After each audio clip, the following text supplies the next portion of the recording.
ပရိသတ်များအားလုံးပဲမင်္ဂလာပါရှင်ထက်အော်ရီယိုပုတ်ချန်နယ်ကနေကြိုဆိုလိုက်ပါရယ်ပရိသတ်များရှင်ဒီနေ့မှာတော့ထက်ကပရိသတ်ကြီးအတွက်ကိုစာရေးသူချောချောရေးသားထားတဲ့နေကျနာကိုကြီးအနာဆိုတဲ့ဇလံကောင်းလေးကိုတင်ဆက်ပေးတော့မှာဖြစ်ပါတယ်ဇလံလေးကိုမတင်ဆက်ခင်မှာတော့ထက်ရဲ့ channel လေးကို like and subscribe မလုပ်ရသေးဘူးဆိုရင်တော့ like and subscribe လေးလုပ်ခဲ့ပြီးဖို့တောင်းဆိုချင်ပါတယ်ဗီဒီယိုတလေးတွေတနိုင်မှလေးပရိသတ်ကြီးရှိကို notification လေးရောက်ဖို့အတွက် notification ခေါင်းလောင်းလေးကိုနေပေးထားကြဖို့လည်းမမေ့နဲ့နော်ကဲဒါဆိုရင်တော့ဇလံလေးကိုအခုပဲစတင်လိုက်ပါတော့မယ်မိုးဦးလေဦးမိုးသားတွေနဲ့အတူတူမိုးချင်းတန်တွေကလည်းတကြိမ်ကြိမ်ညံ့နေတယ်မိုးရဲ့အညိုးကြောင့်ပဝင်းကျင်တစ်ခုလုံးကမှောင်မိုက်နေတော့မိုးကဘဲချင်းကလေးရွာနေလဲသူမသိပါနေကင်း2 နာရီလောက်ထင်အောင်သူ့ရဲ့ကိုယ်ပိုင်စာကြည့်စားခန်းထဲဝင်ပြီးရေးလက်စားစာမှုကိုပဲစိတ်နေပြီးရေးနေလိုက်တာအပြင်မှာဘာတွေဖြစ်နေမှန်းသူမသိတော့ပါထိုင်နေတာကြာပြီမို့ခန္ဓာကိုယ်တစ်ခုလုံးကညောင်းညောင်းကြိုက်ခင်းလာကောင်နေရမောကတိုင်ကက်နိုင်ကိုကြည့်လိုက်တော့ညနေ6 နာရီခွဲတော့မယ်ဝမ်းထဲကလည်းအလုံးစားလောင်နေပြီးမို့တပည့်ကျော်မောင်ကျဲသီးတယောက်သူ့အတွက်ညနေစာဘာများစီစဉ်ထားမလဲလို့တွေးမိအိမ်အောင်တဲ့သမင်းစားခန်းလေးကိုဆင်းလာခဲ့လိုက်တယ်အပေါ်တက်လေးကနေဆင်းလာရင်မိဖို့ခန်းလေးကိုမဝင်ခင်ကျဲသီးဘယ်မှများရှိနေမလဲလို့မျက်စိကစားကြည့်မိလိုက်တော့တပည့်ကျော်ကတော့အဲခန်းထဲမှာမူးပြီးတော့မှောက်နေအိမ်ရှိမှာတော့အိမ်တကာမကြီးနဲ့ဆန်တကားကြီးကလည်းပွင့်လျက်တော့တော်တော်စိတ်ချယုံကြည်ရတဲ့တပိတ်သမင်းစားတော်ကိုအသာထားပြီးထီတလက်ကိုဆွင်းကဆန်လေးကိုစင်းပြီးတော့တကားပိတ်ဖို့ပြင်ရတော့ကျဲသီးရတဲ့အိမ်ရှိအဲခန်းကြီးထဲမှာမူယူပြီးအိတ်နေတာများလုံကြီးမနိုင်ပစိုးမနိုင်နဲ့မြင်မကောင်းကြည့်မကောင်းအိမ်ရှိခန်းထဲမှာကန်လန်းပြက်ကြီးစင်းနေတဲ့ကျဲသီးကိုကြော်ခွပြီးကမန်းကရနဲ့ချန်ရှိကိုထွက်ဖို့အလုံးအပြင်မှာပဲမိုးရီသေးနေတာတော့မှငိုရှိုက်တန်းကနားရီကိုပဲတိုးဝင်လာတော့မို့ဒီအတန်းဟာသူ့အနေအပန်းရှိရမယ်ဟင်မင်းဘာတူလဲဘာဖြစ်လို့ငါ့အိမ်ထဲကိုရောက်နေရလဲကျဲဒီအိမ်နေတဲ့ဘေးဟာစပွဲနားမှာကျုံလေးထိုင်ပြီးတော့တရှုံရှုံငုံနေတဲ့ကောင်းမလေးတယောက်ဟိုလေဒီချန်နဲ့အိမ်ထဲကိုခွင့်မတောင်းပဲဝင်လာမိလို့လိမ်မော်တောင်းမှန်ပါတယ်နော်လိမ်မော်ကိုလိုက်ဖမ်းနေတဲ့သူတွေကိုမျက်ခြေဖြတ်ပြီးဒီလန်ထဲကိုပြေးဝင်လာတာပါကံကောင်းလူဒီချန်ကလည်းတကားဖွင့်ထားတော့အလွယ်တကူပဲဝင်လာမိတာပါဖူးစွတ်ပြူနေတဲ့ဒူးဖုံးယုံခြိသားကောင်းဝင်လေးကမိုးရေကြောင်သူမခန္ဓာကိုယ်မှာမြေမကောင်းအောင်ကတ်နေတော့တယ်မင်းကိုလိုက်ဖမ်းကြတယ်ဆိုတော့မင်းကလူဆိုးလားဟာမဟုတ်ပါဘူးသူတို့ကကျမမိတွေရဲ့လူတွေပါသူတို့တယောက်ကိုမိတွေကကျမသဘောမပါပဲကျမနဲ့အတင်လက်ထခိုင်းနေလို့ထွက်ပြေးလာရတာပါကျမပြောတာယုံပါနော်မျက်ရည်တွေကြားတဲ့ကတနာစရာမျက်ဝန်းလေးတွေနဲ့သူ့ကိုတနာခံကြည့်နေတဲ့ကောင်းမလေးကိုသူကူညီရမှာလားဒါမှမဟုတ်မဆိုင်တယ်လို့မျက်နှာလဲခဲပြစ်လုပ်ပြီးမကူညီနိုင်ဘူးလို့ညင်လိုက်ရမလားသူမသိပါခြေတဲ့ချောင်းမကဲကောင်းဆိုပေမဲ့လေသူလက်မခံရင်ဒီကောင်းမလေးဘဝပြတ်နိုင်တယ်မချင်မနှင့်သက်တော်သူနဲ့အတူတူနေရချင်းကလည်းဒုက္ခတစ်မျိုးပဲမဟုတ်လားဟူးသူတပြင်းမော်လေးကိုထက်ကကြားလိုက်နေရတယ်စိတ်ရှုပ်တယ်လို့သုံးမုံနေတဲ့မျက်နှာချောချောကြီးကိုကြည့်ရင်လိမ်မော်ရှင်တွေခုန်လာရတယ်သူသာလက်မခံရင်လိမ်မော်ဘယ်လိုလုံးရမလဲပထမအစင်းနဲ့တင်ဖေးသွားလို့လုံးဝမဖြစ်ပါသူဆုံးဖြတ်ချက်ကိုရင်တိတ်နဲ့စောင့်စားနေရင်မှသူအအိမ်ပြင်ကိုထွက်ဖို့ပြင်နေတာမို့သူမကိုချမ်းအပြင်ဆွဲထုတ်သွားမယ်တင်နဲ့ကမန်းကရန်သူ့အနောက်ကိုပြေးလိုက်သွားပြီးသူ့ခြေတလုံးကိုဖက်လိုက်ကကျမသူတို့လက်ထဲပြန်မထည့်လိုက်ပါနဲ့နော်ခိုင်းတာအကုန်လုပ်ပေးပါမယ်ဟေးဒါပါလောက်တာလေထပါကွာသူကဟိုလူရိချန်ထဲဝင်လာပြီးသူမကိုပြန်ခေါ်သွားမှဆိုးတာကြောင့်စံတကားကိုသွားပိတ်ဖို့လုပ်တာသူမကရုတ်တရက်ကြီးနဲ့ဒီလိုလုပ်တာတော့မို့သူအားသင့်သွားတယ်လို့သူမကိုလည်းတော်တော်လေးဂရုဏာပြစ်မိသွားတော့တယ်ဟိုလူရိချန်ထဲဝင်လာမှဆိုလို့တကားသွားပြီမလို့ပါမစိုးရိမ်ပါအော်ဟုတ်လားကျမဟိုလူတွေလက်ထဲကိုပြန်ထက်မိထင်ပြီးတော့အရန်လန်သွားလို့ပါဒါဆိုလည်းမြန်သွားပိတ်လိုက်ပါနော်ဒါဆိုရင်လည်းမင်းဒီမှာစောင့်နေငါချက်ချင်းပြန်လာခဲ့သူခြံထဲကအမြန်ဆင်းလာပြီးတကားကိုခက်မြန်ပိတ်လိုက်ကပဝင်းကျင်ကိုအကဲခက်ကြည့်လိုက်တော့နေမတင်ကားစရာလူစိတ်အရင်ရောင်တစ်ခုမှမတွေ့ရတာမို့သူမအတွက်အနှင်းငယ်တော့စိတ်အေးသွားရတယ်ရော့မင်းအတွက်ဒီဝိဆုံကအဆင်ပြေဆုံးထင်လို့ငါယူလာတာဝေးကြည့်လားရေးစုံနေတဲ့သူမအင်ကြီးတွေကမြင်မကောင်းတယ်လို့အေးလဲပတ်နိုင်တာမို့သူ့ရဲ့အိမ်နေရင်ရှက်အင်ကြီးခပ်ပေါ်ကြီးတဲ့ကိုလှမ်းပေးလိုက်တယ်မင်းအကောင်သေးသေးလေးနဲ့ဒီအင်ကြီးကိုဝတ်လိုက်အခုနကမင်းဝတ်ထားတဲ့အင်ကြီးတက်ပို့ပြီးတော့လုံးကျုံနိုင်တယ်လို့ငါထင်တယ်ဟုတ်ကျေးဇူးတင်ပါတယ်အခုတော့လေသူမမျက်နှာကကြီးစင်လေးနေဒီအခန်းအဖေကကက်လက်ခန်းကငါအခန်းပဲအထဲမှာရေချိုးခန်းနဲ့အိမ်သားတွဲရဲရှိတာမို့ရေချိုးချင်လဲရတယ်ဟုတ် ပြောပြီးတာနဲ့သူမထွက်သွားကနေမှမင်းယောက်ျားမေယူချင်လို့ပြေးလာပြီးမှမင်းရောက်လာတဲ့အိမ်ကယောက်ျားတွေပဲရှိတဲ့အိမ်ယောက်ျားဆိုတာအားလုံးတူတူပဲမင်းမကြောက်ဘူးလားလိမ္မောဘဝတိမထူနေမထူဘဝပါကိုကြီးပြောသလိုမျိုးဖြစ်လာခဲ့ရင်တော့မှလိမ္မောကန့်မဲပုံကိုမချစ်တဲ့လူနဲ့နေရတာထက်ဆိုင်အရာရာပိုကောင်းပါလေကိုကြီးလိုနန်းစားသုံးလိုက်တာမို့သူအလိမ္မောကိုတစ်ချက်ကြည့်လာပြီးချက်ချင်းအကြည့်ပြန်လွှဲသွားတယ်မကြောက်လို့ပဲဒီအိမ်ကိုရောက်လာတာဘောကိုကြီးရဲ့သူမိကုန်းကိုတော့စိတ်ထဲမှာဖြည့်ပြီးကြိတ်ပြုံးလိုက်မိတယ်ငါကသဘောပြောပြတာပါဒုက္ခရောက်လာတဲ့မိန်းကလေးတယောက်ကိုယုံပါပြီအခုရေးယူဖို့ထိငါအောက်တက်မကြသေးမင်းပြင်မှာမြင်ခဲ့တဲ့ငါတပည့်ကျဲသီးကိုလည်းစိတ်ချပါငါတို့ကြောင့်မင်းဘာမှမထိခိုက်စေရပါဘူးဟုတ်ကိုကြီးလာပြန်ပြီဒီကိုကြီးသူမပုံစံကအခုမှတွေ့ဘူးတဲ့သူကိုချက်ချင်းကြီးကိုကြီးဆိုပြီးခေါ်နေပုံကစိတ်တမှုမရှိပဲရင်းရင်းနှီးနှီးခေါ်လေးကျင့်တာတလို့ကိုကြီးဆိုပြီးကြားရတာနားထဲမှာကြလိနဲ့ရှက်တလို့လို့ဖြစ်နေနေဘာဖြစ်လို့ငါ့ကိုအဲ့ဒီလိုမျိုးခေါ်တာဒီတိုင်းပဲခေါ်ချင်လို့ပါကိုကြီးကမကြိုက်လို့များလားဘာမှမဖြစ်ဘူးတွားတော့အဝတ်သွားနေတော့ဟူးချားရပြန်ပြီနောက်တစ်ကောင်ဟာဆရာဘာလို့အခန်းထဲမှာမအိပ်ပဲဒီဆိုဖာပေါ်မှာလာအိပ်နေရလဲဟာမင်းကဘာတူလဲဘလို့ဖြစ်ပြီးတော့ငါတို့ဆရာကြီးအိတ်ခန်းထဲကထွက်လာတာလေမော်နီကိုကျဲသည်ဟာဆရာကြီးညဉ့်ထပါတော့အိမ်မှာဘာတွေဖြစ်ကုန်တာလဲမသိဘူးအဲကန်ကဆိုဖာကျင်းစလေးပေါ်မှာတညာလုံးကွေးလေးအိပ်ရတာကိုညောင်းပြီးအေးမဝပါဘူးဆိုမှကျဲသည်ကအခုမှအမူးပြေပြီးဘာတွေအော်နေလဲမသိမင်းဘာဖြစ်လို့စောစီအရက်ကြောင်ကြောင်ပြီးထအော်နေတာလဲကျဲသည်ကျွန်တော်မကြောက်ပါဘူးဆရာကြီးဒီကဘေးကမိန်းကလေးလည်းမသိပါဘူးဆရာအခန်းထဲကထွက်လာပြီးတော့ကျွန်တော်နမေကိုလည်းသိနေအေးမဝရမို့သူတော့ပေါ်နဲ့ကျဲသည်ကိုခေါင်းအောင်နေပြစ်လိုက်ရင်မင်းကအခုမှတေးရထလာပြီးအော်မနေနဲ့သူကမနေညနေဒီအိမ်ကိုရောက်လာမင်းနမေကိုငါပြောပြထားလို့သိနေတာမနေ့ကဒီအိမ်မှာဘာတွေဖြစ်ခဲ့လဲဆိုတာမင်းဘယ်သိမလဲသေးနေတော့မင်းကငါအလုတ်ဖြုတ်တော့မယ်နော်ကျဲသည်သူပြောသမျှကိုချောင်းသားနေနားထောင်နေရင်ကျဲသည်ကရုတ်တရက်ဟာဆရာကျွန်တော်သဘောပေါက်ပြီဆရာမိမခိုးလာတာမလားအခုဆရာအဖော်ရသွားတာနဲ့တစ်သက်လုံးအတူတူနေလာတဲ့တပည့်ကိုဖြုတ်ချင်ပြီပေါ့လေ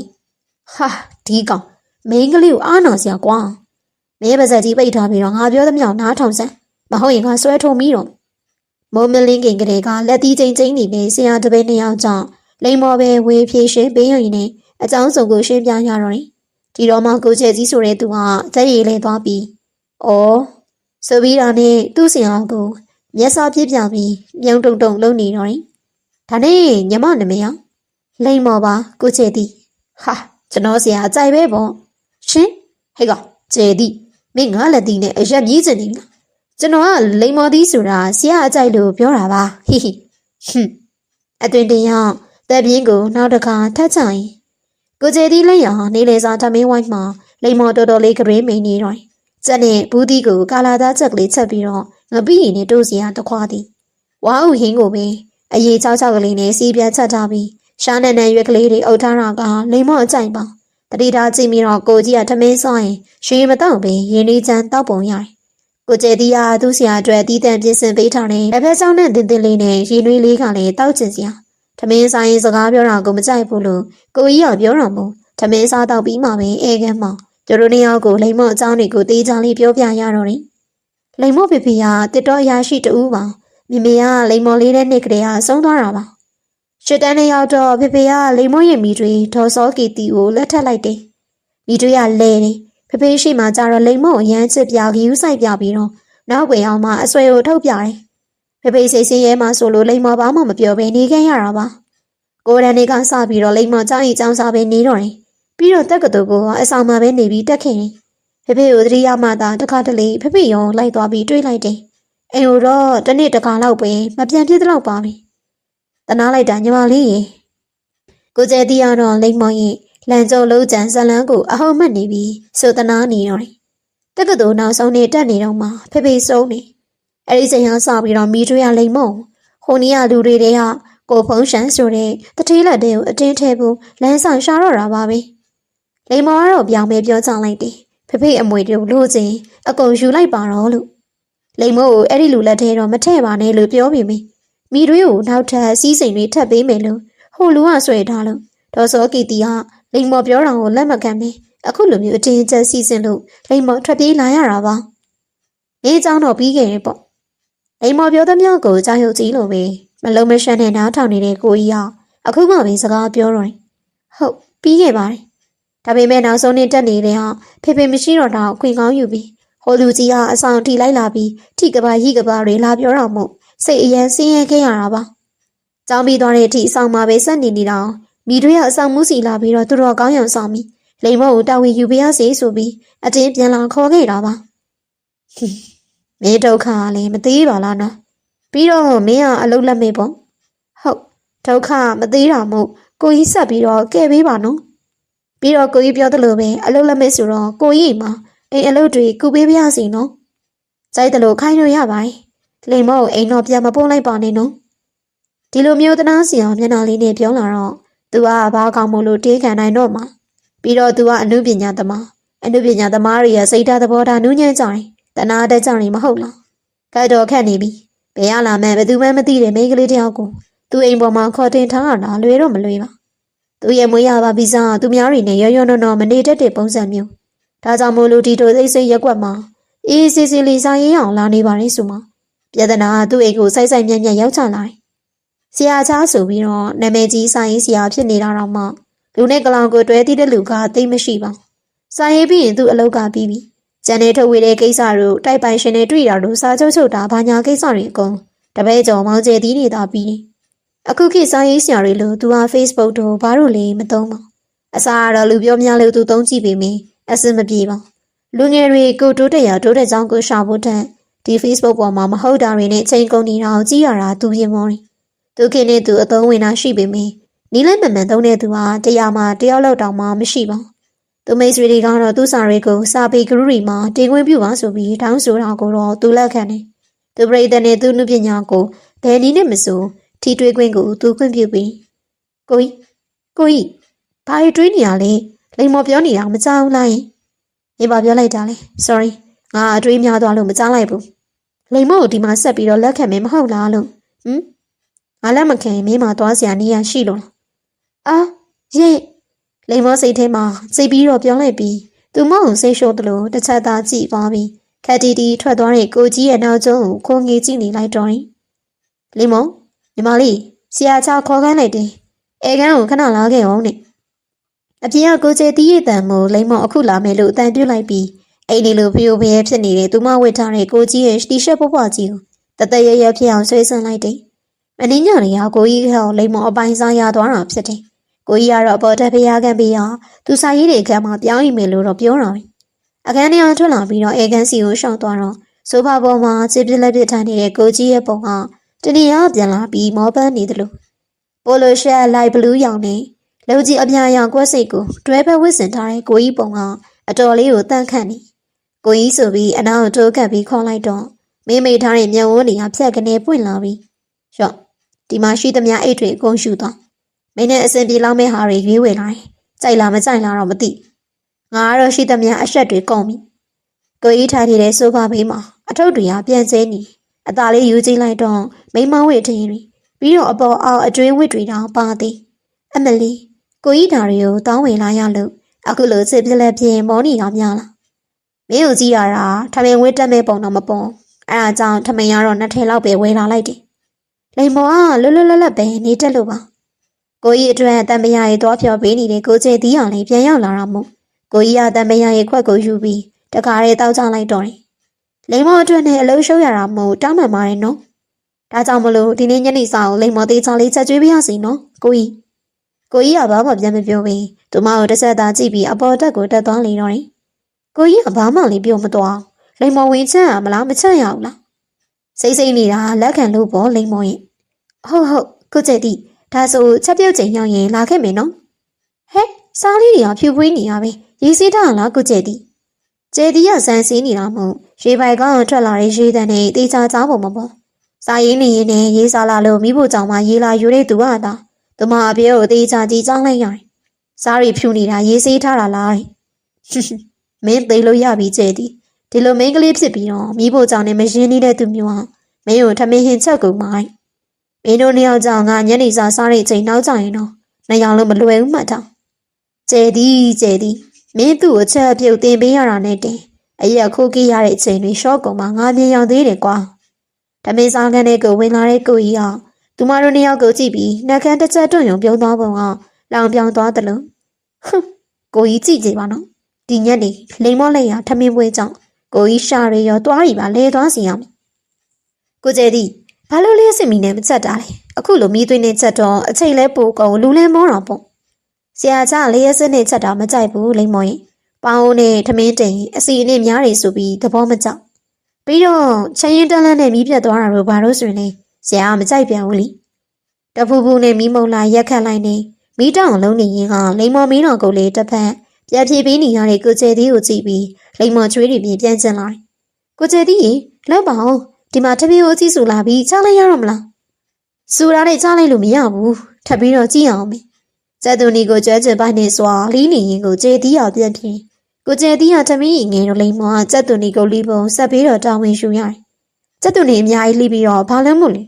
ဩဒီညနေဆရာကြခင်းကျင်တီလီမီဖုံးနေရေပဲဆန်နဲ့ကျက်သွန်နီများများနဲ့ရောတုပ်ပေးမို့လीဒီအတုမျိုးလိမ်မော်တစ်ခါမှမစားဘူးစားကြည့်လိုက်ပါလိမ်မော်ကြိုက်တော့စီရမယ်ဆရာချားဆိုရင်ဒီအတုံးနဲ့ထမင်းဆိုင်နှစ်ပတ်ကန်လောက်ကအတောင့်လေးပြီထမင်းအိုးနဲ့ထားတဲ့မိခဲလေးတွေနဲ့ခင်းရဲသီးတွေကိုမိဖုတ်ထားတော့ကိုကျဲသီးကအရေးတော်ဟင်းချိုအတွက်ခင်မွန်းကျင်ရရွှေနေအာလိမ်မော်လက်ကိုပါထောင်းမိသွားပြီရေပဲဆန်တွေကိုငရုံးစုံနဲ့ထဲထောင်းနေတဲ့လိမ်မော်ကမကျွမ်းကျင်တော့လက်ကိုပါထောင်းမိသွားတော့တယ်ရပြီနေတော့လိမ်မော်ငင်ငင်လေးပဲနေတော့နော်အဲ့ဒါအကူညီရပို့ရောက်လို့မဟုတ်တာဒါတိတ်မကျွမ်းလို့ပါကျန်လာလောက်ကတော့လိမ်မော်လုတ်တက်ပါတယ်ဓမေအိုးနဲ့ထားတာရပြီလားကြည့်လိုက်မယ်နော်ဆိုပြီးတာနဲ့လိမ်မော်ကဓမေအိုးဖုံးကိုလက်နီးမကန်မဲဆက်ကနေဆွဲယူလိုက်တော့အပူလောင်သွားကအိုးဖုံးကိုပြေးဆောင်လိုက်တော့အာအမလီပူလိုက်တာကိုကျဲသေးရဲ့ဓမေအိုးကြည့်ပါမောက်မသွားတာကန်ကောင်းနေလိမ်မော်ရဲ့ငင်ငယ်လေးနေပါတော့နော်ဟုတ်ကဲ့ဘာမှမလုပ်နေဆိုတော့လိမ်မော်လေးရွေခဲတက်တာတွေကဘဲတူတပူးကိုထုတ်ပြီးအေးအေးဆေးဆေးလေးတောက်နေလိုက်တော့တယ်ဓမင်းစားတော့မေဟိဟုတ်ကဲ့အစင်းသိမော်လေးကိုကြီးဟိုကောင်ပဲသွားနေအောင်ဓမင်းပြင်နေတော့ကိုကျဲသည်မဟုတ်လို့ကိုကြီးရောမျက်နှာကြီးမုံတော့မီတော့ကိုကျဲသည်ကရေချိုးတော့မှလိမ်မော်လေးသေးချပြင်ပေးတတ်ပါတယ်ဘယ်သူပြင်စားရဖို့ကအဓိကကိုကြီးကခရမ်းသီးသုံးနဲ့ဓမင်းကိုအာရပါရန်စားနေတာတွေ့တော့ကိုကျဲသည်ပြောတော့မှန်မှလားလို့တွေးလိုက်မိနောက်ဆိုကိုကျဲသည်စီရနေကိုကြီးအကြိုက်တွေကိုမေးပြီးသေးချဆက်ထားအောင်ပဇွန်နဲ့ကင်မွန်ရဟင်းချိုအရေးလေးလဲတော့ပါအောင်ကိုကျဲသည်ကသေချာလေးချက်ထားတာပါရင်းချက်တာလေတခုမှမပါပါလားဟိုအဲ့ဒါလေအခုမှအစားဆိုတော့လိမ္မောဘာမှမချက်တက်လို့ပါကိုကြီးအားဓမင်းစားနေတာကိုခဏရက်လိုက်ပြီးအနားမှာရက်ခက်ပေးနေတဲ့သူမကိုမောကြည့်ကောင်ဖုံးရှန်ဆိုတဲ့တတိကန်ကောင်းသွားတယ်အဲ့ဒီလိုပြောပြီးတာနဲ့ဓမင်းကိုပဲဆက်စားပြီးစားနေတော့ကျွန်တော်ကတော့ကံမကောင်းမှုဆရာကြီးရေမိုးချိုးပြီးဓမင်းစားခန်းလေးကိုဝင်လာတဲ့ကိုကျဲသည်ရလဲမီးလောင်ရလေးပေးဆိုသလိုကိုကြီးကိုလိမ်မောရဲ့အချက်အပြုတ်ကျွဲကျင်ပိုင်နိုင်မှုတွေကိုဆက်ပြီးတော့ဖောက်သိမ်းချနေတော့တယ်။အင်းစီပန်းတွေတပွေးတပိုက်သိမ်းလာပြီးအပေါ်ထက်ဖျားခန်းလေးကိုဝင်သွားတဲ့သူမုံလန်းတွေ့တော့ဒီကောင်မလေးမစိုးပါဒီလောက်တော့လို့ရမှတိတာပဲဆိုပြီးအသွင်ချအမှတ်ပေးလိုက်မိသူလည်းစိတ်နဲ့ပြီးဆိုင်ရင်းနေတော့ကိုကြီးခေါ်တန်ချလို့နောက်ကိုလှည့်ကြည့်လိုက်တော့အခန်းဝမှာရက်နေတဲ့သူမုံကိုတွေးလိုက်ရတယ်။ကိုကြီးစပွဲပေါ်ကပန်းအိုးကိုလဲပေးချင်လို့ဆိုပြီးတာနဲ့သူမလက်ထဲကနေစီပန်းတွေကိုမြောက်ပြတယ်။စပွဲပေါ်ကပန်းတွေကညှို့ပြီးချတောင်ချနေပြီ။အော်ဝင်လာလေ။သူကလည်းစပွဲပေါ်ကပန်းအိုးကိုကမ်းပေးရင်ထိုင်နေတာကြာပြီးမို့အညာညောင်ပြေမတ်တက်ထားရလိုက်ရုံရှိသေး။အမလေးဖားကြီးပန်းအိုးတွေကဖားကြီးလက်မောင်ကတ်နေပြီ။အိမ်မောကအတန်ပြဲကြီးနဲ့အော်ကလက်ထဲကပန်းအိုးကိုပြစ်ချပြီးသူ့ကိုယ်ပေါ်ပဲတွေ့တက်တော့သူ့ကိုယ်ပေါ်မှာတော့လိမ်မော့လက်မှာဖားကြီးကတ်နေတယ်ဆိုပြီးတော့ဆွေ့ဆွေ့ခုန်နေလို့ပြုံးမကြအောင်မနေထိန်ထားရတယ်။မျက်စိကိုအသေးမိတ်ပြီးသူ့လေပင်ကိုလက်တစ်ဖက်နဲ့ဖက်တွဲထားပြီးကျန်လက်တစ်ဖက်ကဖားကတ်နေလေဆိုပြီးလွဲကနေတော့တယ်။ shoulder off အင်ကြီးလေးနဲ့မို့သူမရဲ့ပကုံးသားဝင်းဝင်းလေးတွေကပေါ်နေပြန်နေ။ဟေးမင်းငိမ့်ငိမ့်နေလေဒီမှာပြုတ်ကြတော့မင်းမင်းကိုကြီးက၄ယောက်လေးနေ။ဟိုမှာဖားပရိပေါက်ကကုန်းထွက်သွားပြီ။စင်းတော့ဟုတ်လို့လားလိမ္မောကဖားဆိုအသေးကြောက်တာသေချာကြည့်ပေးပါဦး။ဆိုပြီးတော့နေသူမအခုတည်းမစင်သေးပဲသူကိုပေါ်မှာကြွယ်ကပ်နေတော့မှမရှိတော့ပါဘူးဆိုကွာလက်မှာကက်ဆေးနဲ့ရှိနေသေးတယ်လို့ပဲမရှိတော့ပါဘူးဆိုကွာဖားမင်းအော်ရာနဲ့တင်လန့်ပြီးတော့ပြေးတာကြားလာပြီဖားမရှိတော့တဲ့အချောင်းသေချာပြောပြလိုက်မှမျက်လုံးတွေကပြန်ပွင့်လာပြီးသူ့ကိုမဝင့်မရဲနဲ့လန့်ကြည့်ကောင် တောင်းပန်ပါတယ်ကိုကြီးလိမ္မော်အရန်ကြောက်သွားတာပါရှာတယ်ငါနားလေအခုတော့မင်းငါ့ကိုပေါ်ဆင်းတော့ဟုတ်ကတော့နော်ကိုကြီးဆင်းခိုင်းတာကသူ့ကိုပေါ်ဟာပဲသူမတခါလေးဆင်းသွားလိုက်တာအိမ်ရောအထက်တီနောက်ဆုံးတော့ပန်းအိုးလေးအသွင်ချပဲလေးလိုက်ရတော့တယ်တိတ်ဆိတ်နေတဲ့အခန်းထဲမှာဝုန်းတိုင်းကျင်းနေတဲ့ရင်ကုန်တန်တွေနဲ့လူတယောက်ဒီလိုမျိုးပေါ်ထွက်မှတ်တဲ့ရင်ကုန်နေတာဘယ်လိုလုပ်ပြီးတော့စားဆက်ရေးရမလဲဟူးမင်းလည်းတော့ခက်ပြီးလိမ့်မော်ရင်မေစေးတောင်းရအောင်နော်မတောက်ချင်ဘူးငါမြေးလေးကိုပဲတတိရတယ်ငါဒီဆေးတွေနဲ့လည်းအသက်ဆက်မရှင်ချင်တော့မေရဲ့ကလေးလိုမျိုးကောင်းမှမှာပါနဲ့နော်လိမ္မော်ကိုသွားဖို့အမေပဲခွင့်ပြုလိုက်တာလေသူ့မြေးကိုတတိရပြီးဆေးတိုက်တာတော့မတောက်ဘူးဆိုပြီးကြီးကြနေတဲ့သူ့အမေကိုကြည့်ပြီးထားဆွေစိတ်ညစ်လာရတယ်ဒီကလေးမလေးကလည်းတသက်လုံးပြောပါမှတ်ပြီးနေလာခဲ့ပြီးတော့မှအခုကျတော့လေရက်ရှည်တရားစကန်ဝင်မယ်ဆိုပြီးထွက်သွားလေသူတို့တရားစကန်ဘလောက်များစည်းကမ်းတင်းကြလို့အဆက်အသွယ်လေးတော့လုံးလို့မရတာလေဟင်အမေရဲ့သူများတွေရက်ရှည်စခန်းကိုသွားကြတာအဆက်အသွယ်ရဖို့ဖုန်းတွေပါတွေယူသွားကြပါတယ်မမေမြေးကြမှာကဲပါမမေရဲ့ဆေးလေးတောက်ပြီးတော့အိပ်ပြောတော့အိပ်လိုက်ပါနော်လိမ္မော်ကကုသိုလ်ကောင်းမှုတွေသွားလို့တာပဲပြောတာပြောရတာသူလဲသူ့တူမကိုတိတ်တော်မသိအောင်သူ့အမေကမွေးရုံပဲသူ့အမေဝမ်းတွေကကျွတ်တင်ကဒီအတော်ကကြွေဒီအတော်ကပဲထိမ့်သိမ်းဆောင်ရှောက်လာရတာအခုဆိုကြားနာပြီးပြီဆေးတောက်ပြီးပြီအိတ်တော်မယ်ထားဆွေညီလည်းအိတ်တော်နော်ဟိုအကောင်နဲ့ဖုန်းပြောမနေပဲအိတ်တော်ဟာမေရောက်လေ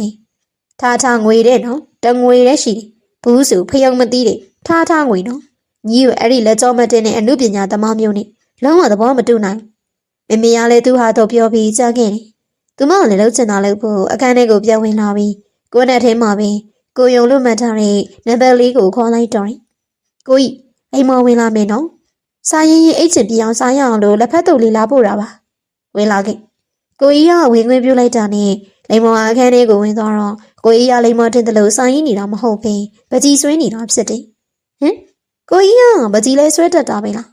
းဝါသနာရမယ်စားရေးလာတော့မကျွမ်းကျင်ဘူးပေါ့ကိုကြီးကသူမကိုတစ်ချက်လေးတော့လဲမကြည့်ပဲပြန်ပြေးကိုကြီးလိမ္မော်ပြောစရာရှိလို့ပြောစရာရှိတာမြန်ပြောပုံဆွဲနေတော့ဘေးနားမှာစကားလာပြောရင်အာယုံနောက်လို့ဟမ်စိတ်မရှိနဲ့လေးတိုင်နဲ့ကိုကြီးစိတ်ပုတ်ကြည့်ဟေးပြောလေမင်းမပြောစရာရှိတယ်ဆိုဘာမှမဟုတ်တော့ပါဘူးကိုကြီးကောက်သွားပြန်ပြီကွာသူမစိတ်ကောက်သွားမှန်းသိတာမို့ပကြီးဆွဲနေတာကိုရက်လိုက်ပြီးသူ့အနောက်မှာရှိနေတဲ့သူမဘက်ကိုလဲကြည့်ကောင်မင်းပြောစရာရှိတယ်ဆိုပြောလေကွာငါအခုပကြီးဆွဲတာတော့ရက်လိုက်ပြီဒီလိုကြတော့လေကိုကြီးဟာချစ်ဖို့ကောင်းတာလေမောစိတ်ကောက်သွားမှန်းသိတော့ပကြီးဆွဲတာတော့ရက်ထားလိုက်ပြီလေမိုးရဲ့ပုတ်တူပကြီးကိုဆွဲပေးပါလားကိုကြီးကမျက်ကုံးတစ်ချက်ပင်ကသူမကိုကနေတယ်လို့ပြောလိုက်ပြီးမော်ရီယာလှမှပုတ်တူပကြီးဆွဲရတာစိတ်ချမ်းသာတယ်ကွသူစားလိုက်တာကိုစိတ်ကောက်သွားပြီးလိမ္မော်ကလက်ဖက်ပကန်းနဲ့ရင်တွေးကွက်ထည့်လာတဲ့ဘန်းကိုစောင်းချပြီးတော့အခန်းထဲကနေပေါက်ဆက်ဆက်နဲ့ထွက်သွားတော့တယ်ဟာမိန်းမဆိုတာလှရဲပြောမှသဘောကျတဲ့အမျိုးပဲကိုလိမ္မော်အခန်းအပြင်ကိုခဏထွက်ခဲ့မင်းကိုပြောစရာရှိလို့အဲ့ရပေါ်မှာစာအုပ်လဲဖက်နေတော့အပြင်ကကိုကြီးရဲ့ခေါ်တန်ကိုကြားပြီးမြင်လိမ္မော်မထူးကျင်လို့တမင်ပေးပြီးတော့နေလိုက်တယ်လိမ္မော်မင်းမအိတ်သေးတာငါသိတယ်နော်အခုထွက်လာခဲ့မလားငါဝင်လာဝင်လာလေပိုတော်ကြိုက်သေးစိတ်ထဲကပြောချင်မှကိုကြီးကြောင်းတော့မပြောရဲမှဘာအတန်းမှပြန်မပေးမင်းအခန်းတကားကိုဆက်ကနေဆွဲဖွင့်လိုက်တော့ရုတ်တရက်မို့ကိုကြီးကလန့်သွားတယ်လန့်လိုက်တာအတန်မပေးပါမပေးကိုကြီးနော်လိမ္မော်လိုအချောင်းလေးကိုများကိုကြီးကပဲလန့်ရတယ်ရှိသေးအံ့ဩပါဒီလိုမျိုးခက်ရွယ်ပြောလိုက်တော့ကိုကြီးကလိမ္မော်ကိုဘူးကြည့်ပြီးမနှက်ပြန်ကျေတီးရခွင့်ယူပြီးရွာပြန်မယ်ငါလည်းမနှက်ပြန်ခီးတို့သွားစရာတခုရှိတယ်အဲ့ဒါအိမ်မှာကျေတီးလည်းမရှိတော့မင်းငါနဲ့လိုက်ခဲ့ရအောင်အခုကိုကြီးကလိမ္မော်ကိုစိတ်မချဖြစ်နေရလားဟေး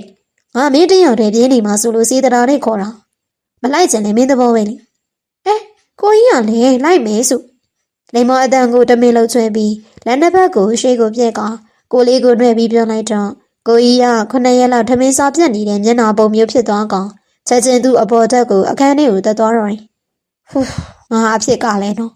်စစ်ဖို့ကောင်းမလားလို့ဆိုပြီးချွဲကြည့်တာတခါတည်းဟိုကလစ်ပြေးသွားရောကိုကြီးနဲ့လိမ္မော်အခုရောက်နေတဲ့နေရာမျိုးနဲ့နည်းနည်းဝေးတဲ့တောက်ချေကတောအုပ်လေးတစ်ခုကိုကိုကြီးပိုင်နဲ့တစ်လုံးအိမ်လေးမှာပေါ့ရောက်တာနဲ့ကိုကြီးကပကြီးဆွဲဖို့စပြီးတော့ပြည့်စင်နေပြီဟိုနေ့ကကိုကြီးခန်းထဲမှာလိမ္မော်တွေးခဲ့တဲ့ပကြီးကောက်ကိုဆက်ဆွဲမှာမဟုတ်ဘဲအခုမှအသက်တစ်ခုစပြီးတော့ဆွဲမဲ့ပုံမှာကိုကြီးပကြီးဆွဲရင်လိမ္မော်တယောက်တည်းပြင်းနေမှာဆိုတော့ အပြင်မှာရှောက်ကြည့်လို့ရမလားရတယ်ဒါအဝေးတော့မသွားနဲ့ငါနားမှလည်းလာပြီးတော့အာယုံမနှောက်နဲ့ကြည့်ပြောပုံကကိုကြီးကလူဆိုကြီးဟုတ်ကိုကြီးပုံဆွဲမပြီးမချင်းလိမ္မော်ကိုကြီးနားမလာပါဘူးပြောပြီးတော့နေလိမ္မော်ကအင်္ဂလိပ်ရဲ့အပြင်ဘက်ကတသားခုံလေးပုံမှာအင်ရအသင့်ယူလာတဲ့ကိုကြီးရဲ့ဘက်စီလာစီဝင်စာအုပ်ကိုဖတ်နေလိုက်တယ်ကျောင်းကနုနုညံ့ညံ့တီထွေးကြောင်မျက်စိကပုံမပွင့်နိုင်ပဲဖြစ်ရတယ်။အိုးမထားလို့မဖြစ်သေးပါဘူးလေ။ငါပဲရောက်နေတာလေ။ကိုကြီးအောင်ပကြီးဆွဲပြီးသွားပြီလားမသိ။ပိုက်စာလေးငါ့ကိုစိတ်ဆိုးနေလောက်တော့မင်းအမြန်ထမှာ။ကပုတ်ကယိုနဲ့အိယာကအမြန်ထလာကအခန်းအပြင်ကိုထွက်မှာကိုကြီးနဲ့တိုက်ပြီးတော့မွေးပဘဝကိုခါမှာစီးထားတဲ့အတွက်ကျစ်လက်သမားတွေလက်မောင်းတွေအမွေးမြင်နေလဲရှိတဲ့ရင်အုပ်ကြဲကြဲကြီးတွေကတော့အတိုင်းသားမြင်နေရတယ်။ရေဆိုနေတဲ့စပင်းတွေကနှစ်ဖူးတစ်ဝိုက်မှာဝဲကြနေတဲ့ကိုကြီးပုံစံကအရိုင်းဆန်ဆန်ဆွဲဆောင်မှုရှိနေ။လိမ္မောကိုအခန်းထဲမှာခေါ်သိပ်ပေးထားတာကျေးဇူးတင်ပါတယ်နော်ကိုကြီး။စာဖန်ရင်းနဲ့ဘလို့အိပ်ပျော်သွားလဲမသိတော့။မင်းကလေးဖြစ်ပြီးတော့မင်းကအရန်အိပ်ပတ်ဆက်တာပဲ။မိုးရနေလို့ငါလာနိုးရတော့မင်းဆက်မနိုးပဲနဲ့အိပ်နေ။ငါမှတော့လေပကြီးဆွဲတော်ရက်ပြီးမင်းကိုကြီးကိုအခန်းထဲကိုတဲလာရ။ဒါမှမဟုတ်ကိုကြီးလိမ္မောတို့အခုပြဲကြတော့မို့လား။ငါတို့ဒီညပြန်လို့မဖြစ်တော့မုံတန်းရှိတယ်လို့မင်းအိတ်တော့တော်ထိန်အကြောင်းလာကြောင်းသွားတယ်ဒီညအတွက်လမ်းတွေပိတ်လိုက်ပြီလို့ပြောတယ်ပရိမောက်ကတဆင့်အပြင်ကိုလမ်းကြည့်လိုက်တော့မိုးရီဟာကြောက်စရာကောင်းလောက်အောင်တဝဝနေကြွားနေတော့အိမ်လေးထဲမှာတော့ကိုကြီးနဲ့လိမ္မော်နှစ်ယောက်တည်းရင်ခုန်စရာကောင်းနေတော့ညစာအတွက်လည်းကိုကြီးကပဲချက်ပြုတ်ဖို့စီစဉ်ရပြန်တယ်သူမစီစဉ်လို့လည်းမရပါလိမ္မော်ကဘာမှမလုပ်တတ်ပဲလေကြည့်ရတော့ပစ္စည်းစုံလေးရှိပုံရဆိုရင်ကိုကြီးဒီကိုမကြလာတက်လို့အစင်းသင့်တားထားတဲ့ပုံမှာညစာစားပြီးတဲ့အခါကျတော့ပကံတွေကိုလိမ္မော်ကပဲစီကြောသိမ်းစီပေးလိုက်တယ်အားလုံးပြီးစီလို့ပြင်ထွက်လာတော့ကိုကြီးကအဲခန်းထဲမှာအိမ်ရခင်းနေဒီမှာအခန်းနှခန်းရှိပြီမင်းတခန်းကငါပကြီးပစ္စည်းတွေထားရတဲ့အခန်းမလို့အိမ်လို့မရကျန်တဲ့တခန်းကိုမင်းမဲအိမ်လိုက်ပါငါတော့ဒီမှာပဲအိမ်လိုက်မယ်ကိုကြီးကစီစဉ်ပေးတော့လေသူမနာခံလိုက်ရုံပဲအခန်းလေးထဲမှာညာအိမ်မီးမိန်လေးထုတ်တိုင်းကိုကြီးနဲ့ဒီအိမ်လေးထဲမှာနှစ်ယောက်တည်းရှိကြတဲ့ဖြစ်ကိုတွေးပြီးတော့ရှင်ခေါ်တဲ့တွေကမြန်ဆန်လာတယ်လို့ဟိုတွေးဒီတွေနဲ့အိမ်မပြောနိုင်တော့မှပဲ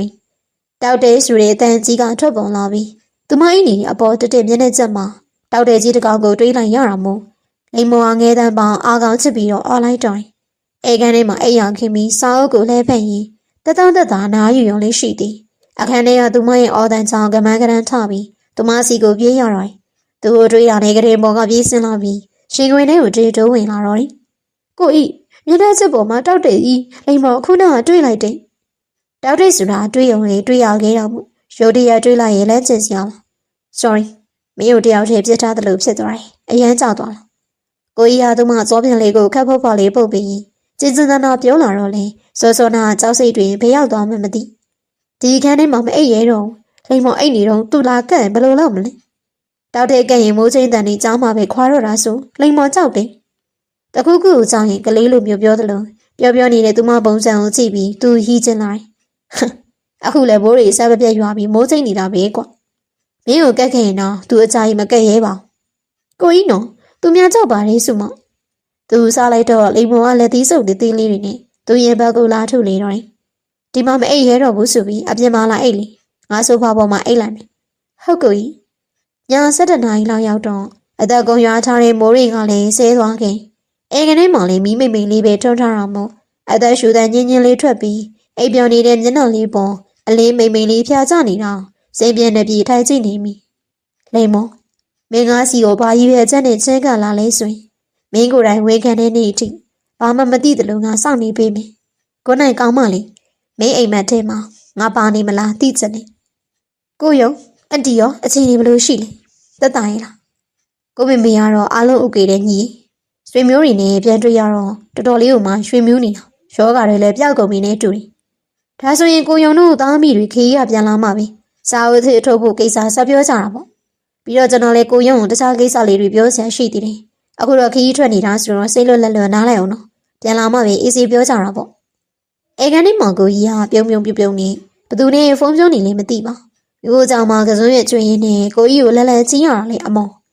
ကိုကြီးကဘသူနဲ့ဖုန်းပြောနေလဲမသိမျက်နှာရဆရာချမျက်နှာဘာဖြစ်လို့လဲလိမ္မော်ကြီးဩကိုချေတီမတွေ့ဘူးလားဖုန်းပြောနေတဲ့သူ့မျက်နှာပြုံးနေတယ်လို့ပဲလိမ္မော်တို့နဲ့ဆိုရင်အမြဲတမ်းပုံမှန်ပြီးနေပြနေတော့ဒါဆိုရင်မတ်တရဖီနဲ့ပြောနေတာဖြစ်ရ မတ်တရဘီဆိုတာဘာတူလဲကိုကျဲသည်အဲ့ဒီတယောက်ကကိုကြီးနဲ့ဘလို့ပတ်သက်တာ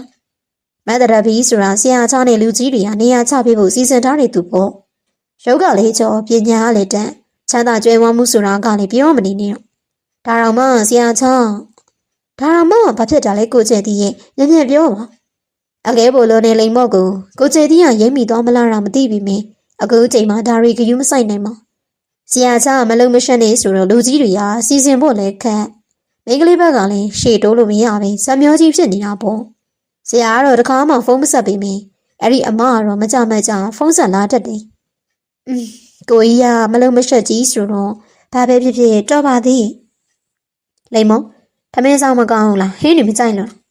့ညနေစာကိုဟိုနဲဒီနဲ့တိုကနေစိတ်ကနေလောက်တော့စားနေတဲ့လိမ့်မောကိုကျဲတီးရတာဆိုရင်လို့မေးလာပြီမင်းကိုကြီးကတော့သူ့မောင်ဖော့လေတဲ့ငပီရှိလေလို့တော့မထင်မင်းသူအာယုံနဲ့သူထမင်းစာဆက်စားနေဟင်းနေရကောင်းပါလေလိမ္မော်ပိုင်းအောင်နေလို့ထမင်းစားမကောင်းတော့ဒါဆိုရင်စံပြုတ်လေးပဲစားလိုက်မလားအခုအမြန်တဲလိုက်မယ်လေအာရပါတယ်လိမ္မော်အဆင်ပြေပါတယ်အခုလည်းဘိုက်ဖြစ်သွားလို့လိမ္မော်အခန်းထဲကိုသွားတော့မယ်နော်စားပြီးတော့ပြီးရင်ခေါ်လိုက်နော်ပကံတွေလိမ္မော်လာပြီးတော့ထွက်ဆေးပေးမယ်ရတယ်ညီမလေးအကိုပဲဆေးလိုက်မယ်လေပိုင်းအောင်နေတာဆိုတော့အေးစိနာနော်ဟုတ်ကိုကြီးကတစ်ချက်လေးတော့မှတည်မေးပေါ်လေးတော့မရတော့မို့ဝိုင်းနေစိတ်ကလိုက်ကနေဖြစ်ပေါ်လာရတယ်။လိုက်ကလည်းအသိအောက်နေတာမို့အိမ်ရပေါ်မှာဟိုလိမ့်ဒီလိမ့်နဲ့အတော်နေရခက်နေ။ဒီလိုရက်တွေမှာနာကျင်မှုအနေဆုံးဖြစ်အောင်ကာကွယ်ဖို့သူမတောက်နေကြစီးအောင်လေးပါမလား။ယောက်ျားသားနဲ့ဦးရဲနေတဲ့အိမ်မှာဒီလိုဈေးတွေကလည်းရှိမှာမဟုတ်ပါ။ထိုင်မရထမရနဲ့ဘာလို့ရမှန်းမသိပဲ။အတော်လေးကိုဒုက္ခရောက်နေတော့မှအပြင်းကနေအခက်တကခောက်တန်ကြောင့်တကားကိုသွားဖွင့်လိုက်တော့ကိုကြီးရော့မင်းအတွက်ဆေးယူလာပေးတာတောက်လာကိုကြီးကဘလို့သိရကိုကြီးကလည်းထဲရတာမန်ဆေးကက်လေးပါပဲဒါပေမဲ့လိမ္မော်အတွက်တော့ရွှေတုံးရွှေကဲရလိုက်တယ်လို့မင်းပုံကဒီလောက်တိတာနေဒီလောက်တော့ငါလည်းတိပါဒါနဲ့မင်းငါမလာရင်ဒီလိုပဲဆေးထွက်မတော့ပဲကြိတ်ခံနေအောင်ပါကိုကြီးကလေးတန်းအသားမမနဲ့ခေါက်ဆူနေပြီမင်းလိမ္မော်ကတော့မျက်နှာပိုးတတ်မရတော့ပါအခုကိုကြီးကလိမ္မော်ကိုဂယူးဆိုင်နေတာလားဟိဟိပြောလိုက်တာဈေးတော့ပြင်အိတ်လိုက်တော့အေးပြက်ခံမနေနဲ့အားရှိအောင်နေမတဲတာတွေလည်းမစားနဲ့အေးလည်းမခံနဲ့ကြောက်ဟုတ်ကိုကြီးဆိုပြီးတာနဲ့အခန်းထဲကိုပြန်ဝင်မယ်အလုံးမီးပြတ်သွားပြီဒီမီးအောင်လေမီးပြတ်သွားရင်မီးစံတော့ရအောင်လို့ညနေကလေးအစီဝဲသွားခိုင်းတော့ဟိုကောင်ကျဲတီးအဖင်၍ကောင်းရင်နေအချိန်ဆွဲနေရင်နေမဝဲပြစ်လိုက်အခုလောက်ဆိုရင်အရက်မူပြီးတော့သူ့အခန်းထဲမှာအိတ်နေလောက်ပြီမင်းတယောက်တည်းအေးရင်လိမ္မော်တယောက်တည်းကြောက်တယ်အတွေးကိုစီတွေးနေရင်မှ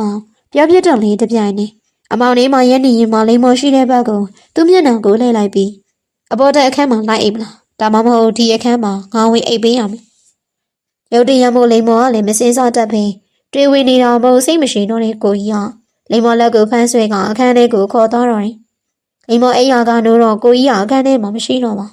ညလိမ္မော်ကကနေပေါ်မှာအိပ်ပြီးကိုကြီးကဆိုဖာပေါ်မှာပဲအိပ်တည်အခန်းထဲကိုရောက်တာနဲ့ကိုကြီးကဆိုဖာပေါ်မှာပြစ်လဲပြီးရင်သက်သွားလိုက်တာလိမ္မော်အိပ်ပြောသွားတဲ့အထိစကားလေးတစ်ခုမှမပြေ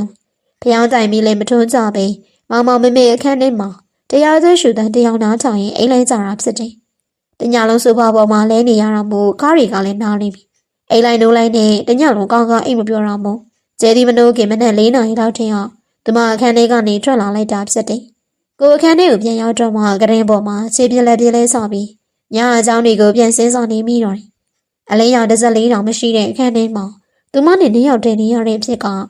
ရှင်တုံတလို့စိတ်လို့ရှားတလို့နဲ့သူ့ဘာခံစားချက်ဖြစ်စီမှန်းကိုမသိမယုံမသားနဲ့ရောက်လာပြီးဘာရည်ရွယ်ချက်နဲ့ချွေးကန်လာနေမသိတဲ့ကောင်းမလေးကိုခွင်လို့ဖို့ကလည်းကတ်ခွင်မလွတ်နိုင်လို့စွန့်တော့မလားဆိုတော့လေသူမပြေနိုင်ပါဒါမဖြစ်သင့်ဘူးဆိုပြီးစိတ်တွေကိုတင်းထောက်ပြီးမိသူကိုယ်သူတော်မှသတိမထားမိခင်မှာတမာရီစီကကြောထွက်သွားတာလေအချိန်ချင်းမှာမယိုးသားတော်မကြိုက်ပြီးမင်းပေါ်မယိုးသားတော်ရဲ့ကိုယ်စိတ်တွေကိုဝန်ခံပြရစီတော့လိမ့်မော်ရင်အခုတလောလိမ္မော်နဲ့ကျေတီကခေါင်းရင်းချံကိုပြောင်းလာတဲ့မိသားစုနဲ့အဖွဲကြနေအရင်ကဆိုရင်သူဆိုင်ရင်အကြောင်းမျိုးမျိုးပြပြီးအနားမှာရစ်တီလာလို့အမြဲစူနေရပေမယ့်အခုတော့မနဲ့မိုးလင်းတာနဲ့သူမကိုအိမ်မှာအရေးရောင်တော့မတွေ့ရတော့ပါအခန်းထဲကိုတန်ရှင်းလာလို့တာကနဲ့ဟိုနေဒီနေဆက်စုတာများမှုဆိုင်ရင်ရတာအာယုံပြတ်တယ်ပြောပြီးသူတော်ထုတ်တာလဲခဏပါနေကင်းဘက်ဆိုရင်ကိုကြီးအိတ်ချင်ပြီးစားရအောင်ဆိုပြီးမုတ်တွေလာပို့ပြီးသူမပါဝင်စားနေကြအရင်ကတော့စာရေးရတာအာယုံနာလို့ခဏမလာနဲ့လို့ပြောထားပြီးမှ အခုတော့လုံးဝကြီးမလာတော့လေနေရာထိုင်ရတာဘာလို့နေမှန်းမသိပဲဟာတာတာခန်းစားချက်ကြီးဖြစ်နေသူမရောက်မလာတော့လေစာရေးရတာအာယုံရောက်ရတာမို့ဝရန်တာဘက်ကိုထွက်ရင်စီးကရက်ကိုဖွာနေလိုက်တယ်မင်းမနဲ့ပြန်အားဟုတ်အားတယ်ကိုကြီးပါခိုင်းမလို့ငါလက်နာနေတယ်မနဲ့ပြန်စာရေးငါပါဇက်ကခေါ်ပေးမယ်မင်းကလိုက်ရေးပေးရတယ်မယ်ဆရာပြောတော့အခုရင်းနေတယ်လုံးစင်ပြီးပြီဆိုကိုရုံပြန်လာရင်တိုက်ကိုစောင့်မှုအဲ့ယုံမဲဆိုအလိုက်မသိတဲ့ဇေဒီကိုစိတ်ကနေကျိန်ဆင်းလိုက်တယ်အချောတက်ပြီးမှငါပြင်ချင်လို့ပေါ့မိစကားမများနဲ့မူးနေရင်လည်းတွားရတော့ဟာကျွန်တော်ဒီညက်နေမတော့ရသေးပါဘူးဆရာအေးမတော့ရသေးလေအခုတွားပြီးတော့အိတ်တော့ကိုကြီးကပိတ်အောင်လိုက်တော့မို့ကိုကျေဒီဟာသမင်းစားခင်းလေးကနေခက်ကုတ်ကုန်းနေထွက်သွားတော့အခုတလောကိုကြီးဟာဘာလို့စိတ်ဆိုးနေလဲမသိငကိုဒီတဲ့မျက်နှာကြီးကိုချစ်ကောင်းလောက်ထက်ချိုးထားသေးအခုလေကိုကြီးတော်သားလိမ္မောဘက်ကိုမြောက်လေလာမှဆိုလို့အရင်လိုကိုကြီးကိုဟိုပြောတီပြောမလုပ်တော့မင်းရင်ကုတ်ကုတ်နေထမင်းဆက်စားနေလိုက်တော့စာရေးမေဆိုပြီးကိုကြီးကခေါ်ထားလို့သူခန်းထဲမှာလိမ္မောကထိုင်ဆောင်နေပြီးမြင်ကိုကြီးကအခုထိပေါ်မလာသေးပါလိမ္မောအကြိုင်ဆောင်လိုက်ရပြီးမှကိုကြီးကအခန်းထဲကိုဝင်လာကောင်းငါအခုစာရေးဖို့ခေါင်းထဲမှာဘာမှပေါ်မလာသေးအဲ့တော့အရင်ဆုံးအတွေးတွေကိုစမ်းထုတ်ရအောင်အတွေးပေါလို့ရေးမေဆိုမှငါပါဇက်ကခေါ်ပေးတာမင်းကလိုက်ရေးရမယ်စဉ်းစားလို့မရမချင်းမင်းဒီအခန်းထဲကနေတလန်းမှမရွှေ့နေနဲ့လိမ္မောအမိန်ပေးပြီးတာနဲ့သူကကြောင့်အိမ်ရပေါ်မှာစိန်ကြကြနဲ့တက်အိမ်နေအတော်ကြာတဲ့အထိကိုကြီးကမလုံးမရှက်နဲ့ငိမ့်နေတော့မို့အိပ်ပျော်သွားပြီလို့တော့ထင်ရတယ်ကိုကြီးမရသေးဘူးလားအချိန်တွေလည်းကြာနေပြီလိမ္မောကအဲ့ဒီလိုမျိုးအတန်ပြုတ်ကြည့်တော့ဘလောက်ကြာပေါ့မင်းပြောတော့အားရစို့ငါပေါကိရတွေ့ပြီးတော့ပြီးဆိုလေရေးတဲ့စာရေးဆရာမဟုတ်ဘူး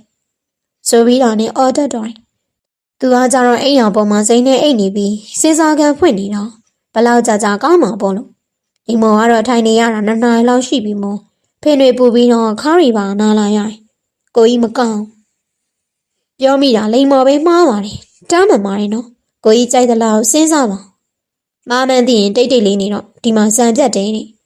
ခဏနေတော့လိမ္မောလေးမျက်စိတွေဆက်ပြီးငိုင်းမြီးလာလို့ကိုကြီးကိုဆောင်ရင်တရေလောင်မေးမယ်ဆိုပြီးမျက်စိကိုခဏလေးမိတ်လိုက်ရက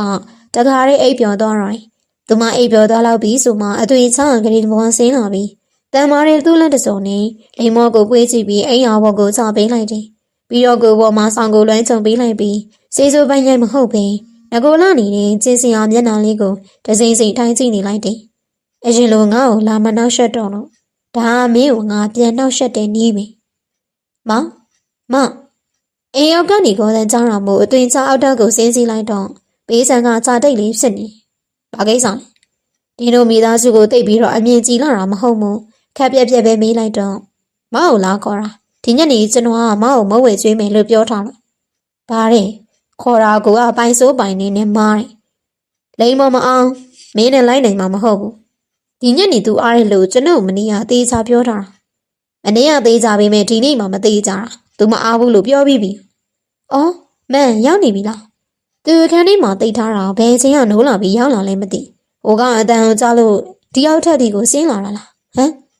မင်းနိုးလာပြီလားသူမကိုနောက်လဲကြည့်ပြီးမေးလိုက်ရင်အခုမှအိမ်ရောက်ကထားလာလို့အနေငယ်ပွားနေတဲ့စပင်းတွေကိုတက်တင်ပေးလိုက်တော့ဟိုကြတိတ်မျက်နှာကကွက်ခနေပြတ်သွားတယ်ကောင်းတယ်ကိုကြီးလိမ္မောမန်နဲ့ခဏလိုက်သွားလို့ရလားမရဘူးလေငါစာရေးဖို့တွေးရပေါက်သွားပြီမင်းမနိုးသေးလို့စောင့်နေရဟာအသွင်ချားတဲ့ဘာမှတ်လိမ္မောကိုမသွားရဘူးလို့သူပြောပြီးတာနဲ့သူအပေါ်တက်ကိုပြန်တက်လာတယ်လိမ္မောကတော့ဟိုကလေးသားအကောင်ချောမော့ပြီးတော့ကြမ်းခင်းတော့ကိုကျဲတီးရချန်ထဲမှာတန်ရှင်းရင်လုံနေတော့အိမ်မလိမ္မောနဲ့ကိုကြီးနှစ်ယောက်ထဲသာရှိနေအဲကန်ထဲမှာစာဖက်နေတဲ့ကိုကြီးနောက်သွားရင်ကိုကြီးပြောကိုကြီးကစာဖက်နေကတစ်ချက်လေးတောင်လည်းမကြည့်ပဲထူးတန်ကြီးကလည်းခက်ပြက်အချိန်ဒီမကောင်းတော့မို့လိမ္မောလည်းဘာမှစမပြောပဲတိတ်လေးနေတော့မို့ကိုကြီးကဖက်လက်စာအစာအုပ်ကိုစပွဲဝုံကိုအတန်မြင်အောင်ပြစ်တင်ပြောစရာမရှိလဲထွက်သွားအနားကိုလာပြီးတော့စိတ်ရှုံလို့ကိုကြီးလိမ္မောတောင်းမှမာတယ်တစ်ခါလေးပဲခွင့်လို့မရအောင်လားမင်းရောကျဲသည်ရောအဲ့ဒီအိမ်မှာပဲပြောင်းနေလိုက်ကြတော့ကိုကြီးကလေလိမ္မောကတော့ကိုကြီးနဲ့ပဲနေစင်တော့လိမ္မောတို့နှစ်ယောက်ကိုကြီးလက်တာနဲ့အခုတလောဟိုဘက်အိမ်ကိုသွားလာနေကြတာအလုံးမကြတဲ့ကိုကြီးဟာစူပူနေခြင်းဖြစ်တယ်အဲ့ဒီအိမ်ကိုသွားရတာလည်းအကြောင်းရှိပါတယ်ကိုကျဲသည်ကတော့မန်တို့ရဲ့အိမ်တိန်မမကြီးကိုသွားဝိုက်တာဖြစ်ပြီးလိမ္မောကတော့မန်တို့ဖွားစီကချီရိုးသိနေတာဖြစ်တယ်ချီရိုးသိတဲ့ရွေချက်ကလည်းကိုကြီးကြောင့်ပါအေးမီလွယ်တဲ့ကိုကြီးအတွက်လိမ္မောကိုယ်တိုင်အနှွေးထည်လေးကိုထိုးပေးချင်တော့ အခုတော့စေတနာနားမလည်တဲ့ကိုကြီးကလိမ်မောကိုမျက်နှာချစ်ကောင်ရှုံးနေစူနေပြီမင်းတို့နှစ်ယောက်လုံးရှုပ်ရှုပ်ရှက်ရှက်တွေနေရတာကြိုက်လားဟမ်ဘယ်ကဘသူတွေမှမသိလူကောင်းမှမသိလူဆိုးမှမသိနဲ့အရင်ကကျေသည်ဟာဒီလိုအိမ်လေတက်တဲ့အစ်မရှိပါမင်းနေပေါင်းပြီးတော့ဒီကောင်လေးပြက်စီးသွားတာမင်းတို့မိသားစုကလူကောင်းနေပါကိုကြီးရဲ့သူမြောက်ဒီလိုတော့ဆွတ်ဆွတ်ဆွဲဆွဲပြောတာမကောင်းပါဘူးမင်းကအခုငါဆုံးမတာတော့လက်မခံနိုင်မယ်ခံပြောနေတယ်ပေါ့ဟုတ်လားမင်းရန်ဆိုးနေပြီလိမ့်မောမင်းငါစကားကိုနားမထောင်ကြတော့ရင်ကြိုက်တဲ့နေရာကိုဆင်းသွားလို့ရတယ်ပြေလျာပြေချောင်းပြောပြကောင်မှကိုကြီးကပိုးပြီးတော့စိတ်ဆိုးလာတာမို့လိမ္မော်ကိုတော့ငိုချင်လိုက်အသားပြူတဲ့ကိုကြီးမျက်နှာဒေါသဆောင်သွေးရောင်တန်ပြီးကြောက်ဖို့ကောင်းနေတော့အိမ်မနေရင်မို့သေးဆောင်မပြီးထားတဲ့ကိုကြီးရဲ့စပင်းနေအောင်နဖူးပေါ်ဝဲကြနေနဖူးပေါ်စပင်းတွေကိုကိုကြီးဟာဒေါသရှိန်နဲ့ခက်ပြင်းပြင်းတကြမုတ်ထုတ်ပြီးမတ်တက်ထားရကောင်မင်းအခုငါမျက်စိရှိရထွက်သွားလိမ့်မော်ကိုကြီးကအတန်နဲ့ကြီးနဲ့အွန်လိုက်ပြီးမိလိမ္မော်ကတော့ထွက်မသွားပဲကိုကြီးရင်ခွင်ထဲကိုပြည့်ဝင်ကောင်ဟင်ကိုကြီးမောင်းထုတ်လဲလိမ္မော်ထွက်မသွားနိုင်လိမ္မော်ကိုကြီးကိုချစ်တယ်ဆိုပြီးတော့နေကိုရှိုက်တော်တယ်ဒီတော့မှကိုကြီးကတော်တော့ကွာကျဲပြီးမြင်သွားရင်ခတ်မယ်တိတ်တော့မင်းကိုမအော်တော့အငိုလွယ်အရှိုက်ခဲဆိုသလိုကိုကြီးချော့လေသူမပုံငိုချင်းလေးဖြစ်တော်တယ်ကိုကြီးကသူမကြွားလေးကိုခပ်ပုတ်ပုတ်လေးပုတ်ပေးလိုက်ပုတ်လိုက်နဲ့ချော့မွတ်နေရင်ကလိမ္မော်လည်းတပြေးပြေးနဲ့အငိုတိတ်လာတယ်လိမ္မော်ကိုလွတ်တော့မလွတ်ပါအခုနကပြောတာထပ်ပြောမှလွတ်မယ်ဘာပြောမိလို့လဲမင်းသိရတာနဲ့မပြောဘဲနေရင်လေငါကြိုက်တယ်နော်ဒီအတိုင်းမင်းကိုမလွတ်ပဲထောင်းခါအတင်းတိုးဖက်လိုက်ပြီးပြောနေတဲ့ကိုကြီးကအလျှော်ပေးမဲ့ပုံမပေါ်တာမို့ချက်တယ်ဟမ်ဘာပြောလိုက်လဲချက်တယ်လို့ပြောပြီးတော့လေလိမ္မော်ကသူ့လက်ထဲကအတင်းယုံပြီးထွက်ပြေးသွားတော့တယ်လျှက်တစ်ပြက်အတွင်းမှာဖြစ်ပျက်သွားတဲ့အဖြစ်အပျက်တွေကမြန်းဆန်းလို့အိမ်မက်လို့တော့မှထင်အောင်ထင်မှဖြစ်မိသူမအပေါ်မှာအခွင့်အရေးယူသလိုဖြစ်မှဆိုလို့ဒီလိုရင်ဖြစ်လာရအောင်သူထိန်းချုပ်ထားပြီမိအချိန်လေးရရကတွန်းအပိန်လာတော့သူလည်းမတက်နိုင်တော့ဘူးတဝင်းတို့ရာချစ်လို့ဆိုရင်တဝင်းတို့မူချောင်းတို့နှစ်ယောက်ရဲ့အစ်စ်တွေစတင်ပေါပွားလာခဲ့ပြီဘေးစင်မှာပကံတွေကိုစီးကြောနေတဲ့လိမ္မော်အနောင်ကိုကြီးကမယောင်မလဲနဲ့ကန့်လာပြီးည၈နာရီခွင်အပေါ်တက်ကိုတက်ခဲ့ရန်နာမှာစောင့်နေမယ်ဆိုပြီးတော့လည်းပြောသွားတယ်အချိန်ကတော့ည၈နာရီလဲခွဲပြီကိုကျေတီးတီးမောင်ကိုတော့စေပူစရာမရှိပါအခုလောက်ဆိုရက်မှုပြီးသူ့အခန်းထဲမှာစွန့်နေလောက်ပြီအရင်ကဆိုရင်အကြောင်းမျိုးစုံပြပြီးကိုကြီးနောက်ရောက်သွားတတ်ပြီမင်းအခုလိုမျိုးကိုကြီးနေနဖူးတွေတူတွေ first day ရမယ်ဆိုတော့လေစေပြလက်ပြတွေအေးဆက်ပြီးရင်တုံပန်းတုံနေဖြားကျင်တယ်လို့ပါလို့နေအပေါ်တက်ဘုရားခန်းကမီးအလင်းရောင်မရှိပြီးစံနေမီးတွေကုန်းပိတ်တိုင်းရန်နာဘက်မှာထွက်တဲ့အပေါက်ကတကားကိုအသာဆွဲဖွင့်လိုက်တော့ရန်နာမှာရောင်စုံမီးလေးတွေကမိန်လိုက်ဖွင့်လိုက်နေကျဲလေးတွေလိုအလူမီနီယံပန်းအိုးတွေပေါ်မှာမီးလုံးလေးတွေကိုချိတ်ဆွဲထားတာမို့မင်းရောင်တက်ပြက်ပြက်နေရန်တာတစ်ခုလုံးအတော်လေးလာနေတော့ဒါပေမဲ့အားလုံးထက်တော့လိမ္မော်ရဲ့ကိုကြီးကပိုးတောက်ပနေတယ်လို့ကိုကြီးလို့လေမင်းသဘောကျရင်အရင်မင်းဟုတ်လို့လားကွာအစင်းမြင့်ဟိုတယ်ကအကောင်ဆောင်ဝန်ဆောင်မှုတွေနေတော့ဘယ်ရှင်းနိုင်မလဲဟင်ကိုကြီးကလေလိမ္မော်အတွက်တော့ဒါတက်ဖို့ကြည့်ဆုံးပြီစောင့်နေတာကြပြီလားကိုကြီးမင်းရင်နဲ့လိမ္မော်ပါရန်နာကစတီးလန်ရန်ကိုမိပြီးရှက်နေတဲ့ကိုကြီးဘေးတော့မှရှင်းရလိုက်တယ်ဆိုပြီးတော့နေကိုကြီးရရှိကရှက်တယ်လို့နေသူ့ပကုံးကိုပွတ်နေပြီးသူမကိုတကြံကောင်းကြည့်တယ်ထမင်းစားပြီးတဲ့ဟာရောက်နေလိမ္မော်ကလည်းအော်ဟုတ်လားဆိုပြီးတော့နေတခုမေးပြောပြီးဘာသာပြောအောင်မလဲမသိတော့ပါနေအောင်စလုံးစီကစကားတန်တွေထွက်မလာပြီမိရှင်ကုန်တန်တွေကတော့ထပ်တူစူးညံနေမှသိကြတယ်အကြာကြီးမတ်တက်ရက်နေတော့မှခြေထောက်တွေကညောင်းလာတယ်လို့ဖြစ်ကလိမ္မော်ဝင်လာတဲ့ခေါင်းဝင်းစာလေးကိုဆွဲဆူပြီးထိုင်ကြလိုက်တော့ကိုကြီးကလည်းသူမဘေးနားမှာထိုင်ရတာပေါ့ထိုင်ပြီးတော့လေဘာသာပြောအောင်မသိတာမို့နေရာသားထပ်ပြီးတော့တိတ်ဆိတ်နေကြပြန်နေနေရာလုံးဝစီပေကျစ်နေတော့ကိုကြီးလက်ထဲကဖုန်းအောင်ထမြင်လိုက်လိမ္မော်ဘေးမှာပဲထိုင်ပြီးဖုန်းပြောနေပြီးမြင်တစ်ဖက်လူရဲ့အသက်ကိုတဲတဲကွယ်ကွယ်မကြားရပြီးကိုကြီးကတော့ဟုတ်ကဲ့ဆိုပြီးသားပြောနေတော့တယ်ကို့အဖေစီရလေဟိုတခါကိုကြောင်တောင်းထားလို့နှိုခွဲတဲ့အရွယ်ရောက်လာလို့လာယူရပြီလို့လန့်ပြောတာအခုမှပဲသူတို့နှစ်ယောက်ကြားမှာပြောစရာစကားရှိလာတော့ကိုကြီးကသူ့ကိုယ်သူအရင်လိုမျိုးငါလို့မသုံးတော့တာကိုလေလိမ္မော်ချင်းနဲ့ရောက်ပြန်တယ်ကိုကြီးရဲ့ဖေကကြောင်ချစ်တယ်လားမဟုတ်ဘူးကိုမိတွေးရဲ့ကြောင်နေပါမိတွေးဆိုပေမဲ့ကို့ပေါ်အင်မတန်ကောင်းတဲ့အမျိုးသမီးပါလေအော်ဟုတ်လားကိုအခုမင်းကိုလက်စားတယ်ပြောပြစရာလေးရှိကိုအခုပြောတာကိုနားထောင်ပြီးမင်းတစ်ခုခုကိုနားလေသွားလိမ့်မယ် ကို့အဖေနဲ့အမေကတရားနဲ့တရားမချစ်ကြပဲအကြောင်းတစ်ခုခုကြောင့်လက်ထပ်ရှားကြရင်းဆိုတော့အိမ်တော်ကြီးကမတတ်ရအောင်ဝိတရားဆန်တဲ့ပတ်သက်မှုရင်းဆိုပေမဲ့ကို့အရှိမှာတော့ဘယ်တော့မှခွန်ကြီးခွန်ငယ်ရမပြေခဲ့ကြကိုမျက်နှာကြောင့်တာယာမှုမရှိတော့မှပျက်စီးမသွားအိမ်တော်ထိမ့်သိမ်းခဲ့ကြတယ်ကို့အမေကအစည်းတန်းနဲ့ဆုံပြီး2 နှစ်လောက်မှအဖေကသူ့ငယ်ချစ်ဦးနဲ့ပြန်တွေ့ပြီးလက်ထပ်လိုက်တယ်အစ်စ်ဆိုတာထိုးစံနဲ့တိလာလိမ့်မို့ကိုတကယ်ချစ်တဲ့လူကိုနှလုံးသားလက်ခံနိုင်တဲ့သူနဲ့ဆိုရင်အချိန်တွေဘလောက်ကြာကြာအချစ်တွေကမပြောင်းသွားဘူးသိလားအဲ့ဒီကလေးကကိုဆုံးဖြတ်လိုက်တာကိုနှလုံးသားရွေးချယ်တဲ့သူကိုပဲကိုချစ်မယ်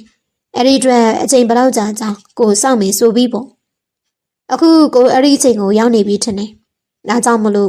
့လိမ္မော်ကိုအချက်ကိုဘာမှတန်တရားဖြစ်စရာမလိုပဲရုံကြည်ကြည်နဲ့ချစ်လို့ရတယ်ကိုကမင်းနဲ့နာရမယ်ကိစ္စတွေကိုဘာမှမလုပ်ပဲတတလုံးမင်းကိုပဲစောင့်ရှောက်ကာကွယ်သွားမယ်လို့ကတိပေးအဲ့ဒါဘာလို့လဲသိလားမင်းကကိုနှလုံးသားတခါတည်းတသက်လုံးအတွက်ပြီးတိုင်ရွေးချယ်လိုက်တဲ့မိန်းကလေးဖြစ်နေလို့လေပြောင်းရင်းနေပဲကိုကြီးဟာလိမ္မော်ရဲ့ပကုံးကိုအသာလေးလမ်းဖက်လိုက်တော့လိမ္မော်လည်းကိုကြီးရဲ့ပကုံးပေါ်ကောင်းလေးအလိုက်သိမ်းမိချလိုက်တယ်ပြီးတော့လိမ္မော်ကိုမင်းကိုချစ်တယ်ဆိုပြီးတော့လည်းကိုကြီးဟာနှစ်ဘူးကိုခပ်ဖော့ဖော့လေးဖိနှိုင်းရင်ပြောတယ်ကိုကြီးရဲ့အပြုတ်မူကြောင့်ခန္ဓာကိုယ်တွေကသွေးတွေပြောင်းပြန်စီးကုန်သွားလာတော့မသိတော့တယ်ထူးဆန်းတဲ့ခံစားမှုအနောက်ကိုလိုက်ရင်လိမ္မော်လေးကိုကြီးပေါင်းဖြတ်ကနေနမ်းလိုက်တယ်မန်လေးမိတ်သေးပဲနေဘာတွေရဲကြည့်နေရအနောက်ကနေထွက်လာတဲ့အတန်းကြောင့်မဟာတကူလူမိတယ်လို့ရှက်သွားပြီးရှောင်းရမ်းကလည်းဘင်းကိုပို့တတ်မိတော့အခုပဲအိတ်တော့မို့ပါဘာမှမကြည့်ပါဘူးမမကြည့်ဟုတ်လို့လားမမကြီးတွေ့ရတော့မန်လေးဒီနေရာမှာရက်ပြီးလိမ္မော်ရဲ့အိမ်ဘက်ကိုလှမ်းကြည့်နေတယ်လို့ပါပြီဟာမကြည့်ပါဘူးဆိုမမကြီးပဲကိုကျဲဒီကိုကြည့်တော့မန်သွားအိပ်ပြီးဒီအပြိုကြီးရှိမှကြာကြာဆက်နေရင်ပိုဆိုးလာတော့မှမို့မဟန်မြန်မဲလေးထွက်လာရတော့ကောင်းစုပ်လေးမန်ရှက်သွားပြီမန်ဦးစားနောက်ပြီးတော့မမကြီးတရားတကားကိုပိတ်လိုက်တော့ကိုကြီးလွတ်တော်လေးသူများတွေမြင်ကုန်လိမ့်သူမောင်ခန္ဓာကိုယ်လေးကိုကိုကြီးဟာအတင်းကိုပွေးဖက်ထားတာမို့လိမ္မော်ကိုကြီးရဲ့ရွှေဘက်ကိုတွန်းထားရင်ပြောလိုက်တော့ကိုကြီးဟာသူမောင်ကိုမျက်လုံးတောင်းကိုကက်ကစောင်းကြည့်ကိုကဒီပန်းအိုးတွေကိုရန်နာမှာအလကားထားရတယ်များထင်းနေလားစိတ်ပူစရာမဟုတ်တာပူမနေပါနဲ့ကလေးရဲ့ first date မှာတင်အယိုးတွေကြိုးချင်မှတက်အဖက်ခံလိုက်ရတာမို့လိမ္မော်ကတော့ကိုကြီးကိုအလံစီလန်းနေရတော့ကိုကြီးကလူချမ်းကြီးအနက်စားစားပြီးတာနဲ့လိမ္မော်အရင်လိုမန်နိုချန်ကိုမသွားတော့ပါအဲကန်ထဲမှာမဂဇင်းစာအုပ်ကိုထိုင်ဖက်နေတော့မှပဲကိုကြီးဟာဘော်တက်ခန့်ဆင်းလာတယ်ကိုရောက်ကိုပါတွေတောက်ပွားပြီးရှိုးစမှုအပြည့်နဲ့ဆင်းလာတဲ့ကိုကြီးကိုလိမ္မော်ကအလိုမကျသလိုတကြလန်းကြည့်လိုက်ရင်ရှူတင်ရှိတယ်မကြားမိဘူးမို့ဟာစားပြီကွာရှူတင်သွားရအောင်ကိုကမင်းသားမမဟုတ်ဘူးဘော်တယ်ဂရင်းရောင်ရှက်နေမှုအသားဖြူတဲ့ကိုကြီးဟာတင်းနေစပင်ကိုလည်းကျန်တဲ့သေးချာတက်တင်ထားတာမို့တော်တော်လေးကိုကြည့်ကောင်းနေအခုလိုကိုကြီးပြင်ဆင်ထားပုံရဆိုရင်ကိုကြီးဟာမျိုးရဲကိုသွားတော့မေးဆိုတာလိမ္မော်တက်သိနေအခုလိုမျိုးကြော့နေအောင်ပြင်မှာတော့စိုင်းစရာချားလို့မသိကြပေးမယ်လေသူများတွေဝိုင်းကြည့်မှာပေါ့လို့လိမ္မော်တကယ်ပဲတွေးရင်းလေးစိတ်တူလာတာမို့စာအုပ်ကိုစောင်းချပြီးထားရလိုက်တော့ကိုကြီးကလိမ္မော်လက်ကိုဖမ်းဆွဲပြီးစာရေးစရာကြော်ဖြစ်လာမဲ့သူကအခုလိုမျိုးစာအုပ်ကိုစောင်းချစရာလားကွမင်းကိုအလိုလိုက်တာလို့စိုးစင်နေရလားဟမ်သူပြင်ဆင်ထားတာကိုကြည့်ပြီးညူးဆူနေတဲ့ကောင်းမလေးကိုမထီတတီလိုက်စားရတာကလည်းตายရစရာတစ်ခုပါလှုပ်သူ့မြောက်လာမထီနဲ့သူကစနေပြီမင်းလိမ္မော်ကတော့ဆက်ဆက်ထိမကန်လေးဖြစ်နေโอเคလေဒါဆိုလေလက်ကိုမထိတော့ဒါလေးကိုပဲထိတော့မယ်ဆိုပြီးတော့နဲ့စူချိတ်နေနဲ့နှက်ခမ်းလုံးလုံးလေးကိုအဲကန်ထဲမှာပဲဖိကန်နှမ်းဖြစ်တော့တယ်လိမ္မော်တရင်ကိုစားရောက်လာတော့ကဒီကောင်မလေးကိုသူ့ဘယ်မှာမြင်ဘူးပါလေးဆိုပြီးတော်တော်လေးစဉ်းစားယူလိုက်ရတယ်အပြင်လူတွေနဲ့သိပ်ပြီးမပတ်သက်သလိုခဏတွေးဆုံပြီးရင်လေစိတ်ထဲမှာသိပ်မဖန်တက်ထားတာမို့သူအတော်လေးကိုကတ်တွေးခဲ့တာဖြစ်တယ်အချိန်ပေးပြီးတေချာစဉ်းစားကြည့်လိုက်တော့မှလိမ္မော်နဲ့သူနဲ့ဆုံဘူးတော်ကိုပြန်ဖမ်းမိသွားခြင်းဖြစ်တယ်အချိန်ကလွန်ခဲ့တဲ့9 နှစ်6 နှစ်လောက်တုန်းကဖြစ်မယ်အဲ့ဒီတုန်းကသူကိုအာယုံငုံငန်းမှာအောက်ထုပ်ကိုခိုင်ခိုင်ခိုင်စောင်းထားပြီးရှိနေခင်မင်းလိုမျိုးအမှုပညာရောင်ရောင်ပါရောင်ရောင်နဲ့လက်ကြောမတင်တဲ့လူမျိုးနဲ့ငါသမီးကိုလုံးဝသဘောမတူနိုင်ပြီးတော့ငါသမီးကတလုံးတိတ်ကရှိနေလာတဲ့အပြိုလေးမင်းလိုမျိုးမုတ်ဆိုးဖို့အရွတ်တွေနဲ့လုံးဝသဘောမှမတူနိုင်ငါသိရင်တော့မှမင်းတို့နှစ်ယောက်ကိစ္စလုံးဝဖြစ်လာမှာမဟုတ်ဘူးဆိုတာမှတ်ထားကိုယုံကိုလက်ညှိုးကောင်းကောင်းထိုးပြီးပြောဆိုနေတဲ့အဖွားကြီးရဲ့ဘေးမှာမျက်လုံးလေးအဝိုင်းသားနဲ့လူကြီးတွေပြောဆိုသမျှငေးကြည့်နေတဲ့ကောင်မလေးတယောက်နောက်တော့အဲ့ဒီကောင်မလေးကကိုယုံချစ်သူမမထားဆွေရင်သူမလေးဆိုပြီးတော့ကိုယုံပြန်ပြောပြလို့သူသိခဲ့ရတယ်နောက်တော့သူလည်းကိုယုံရဲ့စာအုပ်တိုင်းနဲ့လက်တွဲပြီး စာအုပ်တအုပ်ပြီးတအုပ်ဆက်ထုတ်လိုက်ရင်မှကိုယုံနဲ့တော်လေးရင်းနှီးလာပြီးသူတို့ရဲ့အခြေစံလန်းကြောင်းတွေကိုပြင်နိုင်နားထောင်ပေးရသူဖြစ်လာခဲ့ကိုယုံကအမျိုးသမီးဆုံးသွားခဲ့ပြီးသားသမီးမရှိတဲ့အသက်လက်ပိုင်းမိုးဆိုးဖို့တရားဖြစ်တယ်ဒါကြောင့်မို့လဲဟိုအဖွားကြီးကကိုယုံနဲ့သူ့သမီးအပြိုကြီးတွေကိုသဘောမတူနိုင်တာဖြစ်တယ်မိုးဆိုးဖို့ဖြစ်နေလို့သဘောမတူချင်တာတဲ့ကိုယုံရဲ့အမှုပညာကိုချင်မြန်လို့တဲ့စိတ်ကိုအဖွားကြီးကလာပြီးတော့ခလုတ်ထိုင်နေတာကိုတော့ဘေးရသူပင်အတော်လေးဒေါသထွက်ရတယ်အဖွားကြီးဘလောက်တာတူမလေးရဲ့အားသွဲပေးမှုနဲ့ကိုယုံတို့ဆက်ပြီးတော့အဆင်ပြေနေတယ်လို့သူသိခဲ့ရတယ်သူကလည်းသူများတွေကိစ္စသိပြီးစိတ်မဝင်စားသူမို့ဒီကိစ္စတွေကိုမိမိပြောက်ထားခဲ့ရမှတနေ့ကျတော့ကိုယုံအကူကြီးတောင်းလို့အဲဒီကလေးမရဲ့ဆက်ရှင်နေပြင်မွေးနေ့အတွင်းဆိုပြီးလက်ဆောင်ဆွဲကြိုးလေးကိုလှိုင်ရွေးပေးခဲ့ဘူးဆွဲသည့်လေးကခါနဲ့ဦးရောင်ကြောင်နဲ့လှုပ်ထားတဲ့ပလက်တီနဲ့ကြိုးလေးကိုသူရွေးပေးခဲ့တာတော့အမှတ်ရတယ်တိမ်မော်သူအိမ်ကိုရောက်လာတဲ့နေ့ကလည်းထိုကြိုးလေးကိုဆွဲထားခဲ့တာသူမြင်ခဲ့ကလေးရုပ်လေးတိတ်မပြောက်သေးတဲ့လိမ်မို့ဆွဲကြိုးနဲ့အစနေပါပေါင်းပြီးတော့ဆက်ပြီးစဉ်းစားကြည့်လိုက်တော့အပြေပေါ်လာခဲ့တာဖြစ်တယ်ခီးထွက်နေတဲ့ကိုယုံကိုလမ်းမေးဖို့ကလည်းအနောက်ရှက်ပေးသလိုဖြစ်မှဆိုလို့သူဘာမှမပြောပြခဲ့ပါဒီတော့တွင်သူမရည်ရွယ်ချက်ကဘာမှမသိလို့ခက်ဝါးဝါးနေရင်တတိထားခဲ့ရမှသူကလည်းတနေ့တစ်မျိုးမယိုးနိုင်အောင်ဆွဲဆောင်လုံးအောင်မှုသူကအတော်လေးကိုစိတ်ထိန်ထားခဲ့ရတာဖြစ်တယ်ဘလောက်ပဲသူစိတ်ထိန်နောက်ဆုံးတော့လေလိမ်မော့ကိုသူမချစ်ပဲမနေနိုင်ခဲ့ပါဒါနဲ့ EPR စက်ကလေးကိုကြည့်ရင်စေစားကန်းဖွင့်နေတဲ့သူ့ကိုအယောင်းဝင်တဲ့ကောင်းမလေးဟာသတိပေးတော့မှသူစိတ်ကပြေးစုပ်ပန်းစီကိုပြန်လည်လာတော့ချစ်သူဖြစ်တဲ့ထိမ့်မက်နေနဲ့သူဝယ်ပေးတဲ့ဒီလက်ဆောင်လေးကိုလိမ်မော်သဘောကျမှသေးကြတယ်ရတနာဆိုင်ကိုသွားပြီးတာနဲ့တဆွတ်တဲ့လိမ်မော်အတွက်တခြားသုံးဆောင်တွေပါဝဲလို့မှအိမ်ကိုပြန်လာခဲ့တော့တယ်သူအိမ်ပြန်ရောက်တာနဲ့ဒီအိမ်လုံးပက်ရှာပြီးမယ်လိမ်မော်ကိုမတွေ့ပါဇာနေမှာစင်းရှာတော့လည်းမတွေ့တော့မှရှိနိုင်တဲ့တနည်းအားတစ်ခုပဲကျန်တော့တယ်အေကန်ပေးရကလျက်အခန်းကစားအုပ်တွေကိုတီးတန့်ကားတဲ့အခန်းဖြစ်တယ်တခါလုံးဒီပါအပြေစားအုပ်တွေကိုဗီဒီယိုတွေစင်တွေနဲ့ထားပြီးတခါတလေသူစာဝင်ဖတ်တာမို့ကိုရှ်တကူတော့ရှိနေအရင်လိုတကားစီထိုင်းရုံမဟုတ်ပဲအတွင်းကကြက်ထားရမို့လိမ်မော်ရှိနေနေဆိုတာသိကြပြီတကားခါလိုက်ပြီးသူအတန်ပေးပြီးမြင်အထက်ကလိမ်မော်ကတော့ဘာမှမတုံ့ပြန်ဘူးဟေးလက်ဆောင်ပါလေလေမယူဘူးနော်လက်ဆောင်ဆိုတဲ့အတန်ကြားတာနဲ့တကားကြက်ချင်းပွင့်လာဘယ်မှာလဲလက်ဆောင်တကားကတစ်ဖက်ပေးပွင့်လာပြီးလိမ်မော်ကကောင်းလေးပြူထွက်လာကလက်ဆောင်ကိုတမ်းမိတော့ပြမယ်အပြင်ထွက်ခဲ့ဟမ်ကိုကြီးပဲအထဲဝင်လာအလျှော့ဘေဘီအထဲကိုဝင်သွားတော့မှသူသွေးတန်းရတော့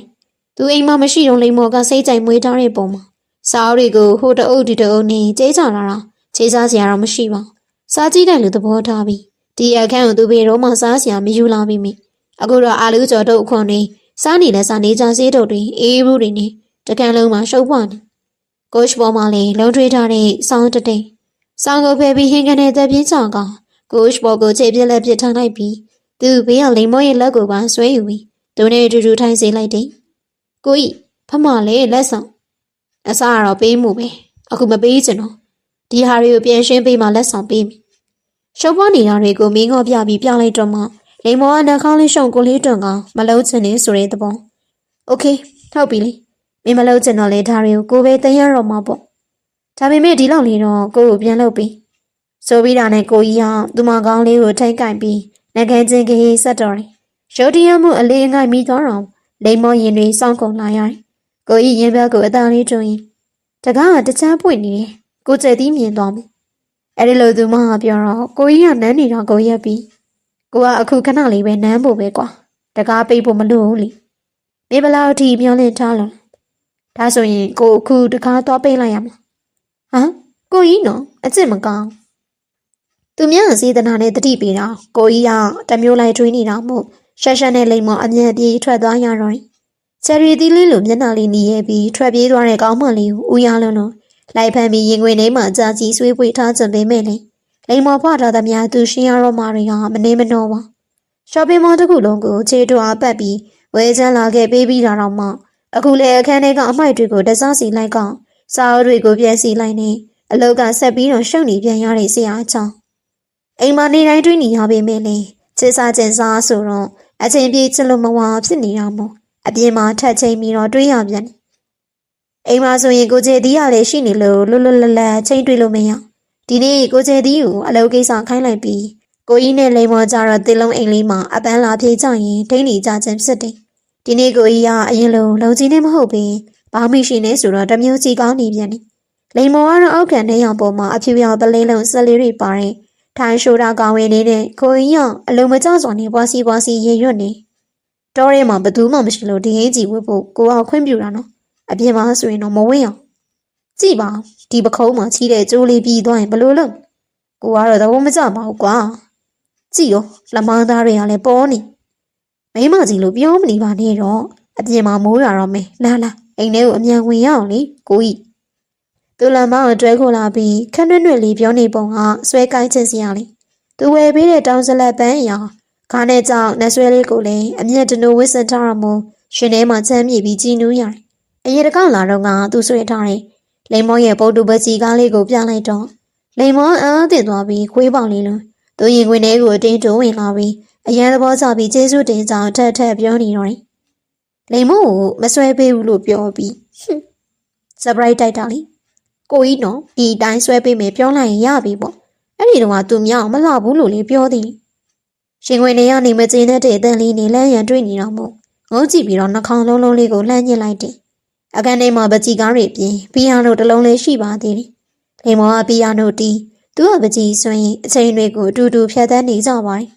အပြင်မှာမိုးကတပွဲဝဲရွာနေအောင်ကတစိမ့်စိမ့်နဲ့အေးလာတော့မို့သူလိမ္မောအနောက်ကိုသွားလိုက်ပြီးအနောက်ကနေတိုင်းဖက်လိုက်တယ်စတီးလေဘာလို့ရက်လိုက်တာလဲကိုနားထောင်နေတယ်လေကိုကြီးကသူများကိုလာဖက်ပြီးတော့အဖက်ခံထားရင်လေပီယာနိုတီးလို့ရတာပဲလေမလို့ချင်တော့ဒါဆိုဒီလိုလုပ်ကွာဆိုပြီးတာနဲ့ကိုကြီးကသူမကိုပွေးကြည့်ခါကိုကြီးကအခုနောက်လိမ္မောထိုင်နေထန်ကုန်မှာထိုင်လိုက်ပြီးလိမ္မောကိုတော့သူ့ရဲ့ပေါင်ပေါ်မှာပွေးတင်ထားလိုက်တယ်ကိုကြီးနော်ဘာလုပ်တာလဲလွတ်ပါအရင်နှမျောဖို့ကောင်းတယ်လို့မထင်ဘူးလားလိမ္မောအတူရှိပြီးတော့ဘာမှမလုပ်ဖြစ်ကြတာ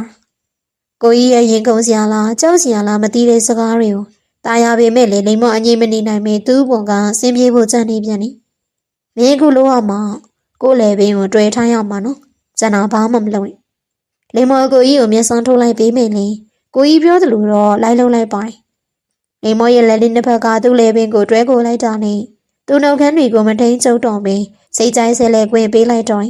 ့လိမ္မောကလေတံလေးတွေကိုအနမ်းခံရတာကြိုက်တယ်ထင်တယ်လေတံလေးတွေကိုသူနှမ်းလိုက်တာလိမ္မောနှုတ်ခမ်းကအပြုံးလေးတွေပေါ်လာချစ်သူရဲ့စိတ်အပိုင်းအလုံးကိုတစိမ့်ခတ်ချင်တော့အပြစ်လုံးလေတံလေးကိုခပ်ပလေးနမ်းနေရင်မ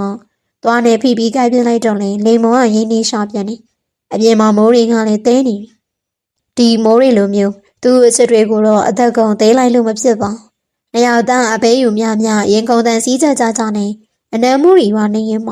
လိမ္မောကိုမားစီလိုက်ပြီးအခန်းထဲမှာရှိတယ်ဆိုပါတကူပေါ်ကိုချပေးလိုက်ပြီးသူကတော့အခန်းအပြင်ကိုထွက်လာလိုက်တယ်သူကအကြီးဖြစ်ပြီးတော့မိုက်ပြလို့မရဘူးလေအခန်းထဲမှာလိမ္မောကတော့ကိုကြီးအတင်းနဲ့ထားလို့စာပြင်းပြင်းဖြစ်နေတဲ့နှက်ခမ်းလေးကိုလက်လေးနဲ့ထိကြည့်လိုက်နေတိုင်းပေါ်ကအမတ်အသားလေးတွေကိုငုံကြည့်လိုက်နဲ့အလုံးရှုံနေပြီးတော့ကိုကြီးကနန်းနေရင်ကရုတ်တရက်ကြီးရက်လိုက်တာမို့လိမ္မောမှာအောက်သက်သက်နဲ့အိမ်မြောင်အမီးပြတ်တဲ့ခန်းစားချက်ကြီးနဲ့ကြမ်းခင်းရတော့ဒီမနေ့လိမ္မောအိမ်ရောင်ကနိုးလာတော့တိမ်လုံးတိတ်ဆိတ်နေပြီးကိုကြီးနေကိုကျဲသီးပါအရင်ရောင်လေးမတွေ့ပါတယောက်တည်းကြောက်ကနဲ့မနေ့စားနေတော့မှပဲလူခေါ်ပေးတဲ့ကြောင့်ရှမ်းအရှိကိုကမန်းကရန်သွားလိုက်တော့လိမ္မောမသိတဲ့ကောင်းလေးတယောက်ကဒီအရာမလိမ္မောအတွက်လူတယောက်ကပေးခိုင်းလိုက်တာဆိုပြီးတာနဲ့စာရေးလေးတစ်အိတ်ကိုပေးတော့စာရေးကလေးကိုအခန်းထဲယူလာပြီးဖွင့်ကြည့်လိုက်တော့ထွက်လာတဲ့စာရွက်ပေါ်မှာရေးထားတာတွေကြောင့်လိမ္မောအသက်ရှူပင်ရဲ့သွားမှတ်ချက်ဖြစ်တော့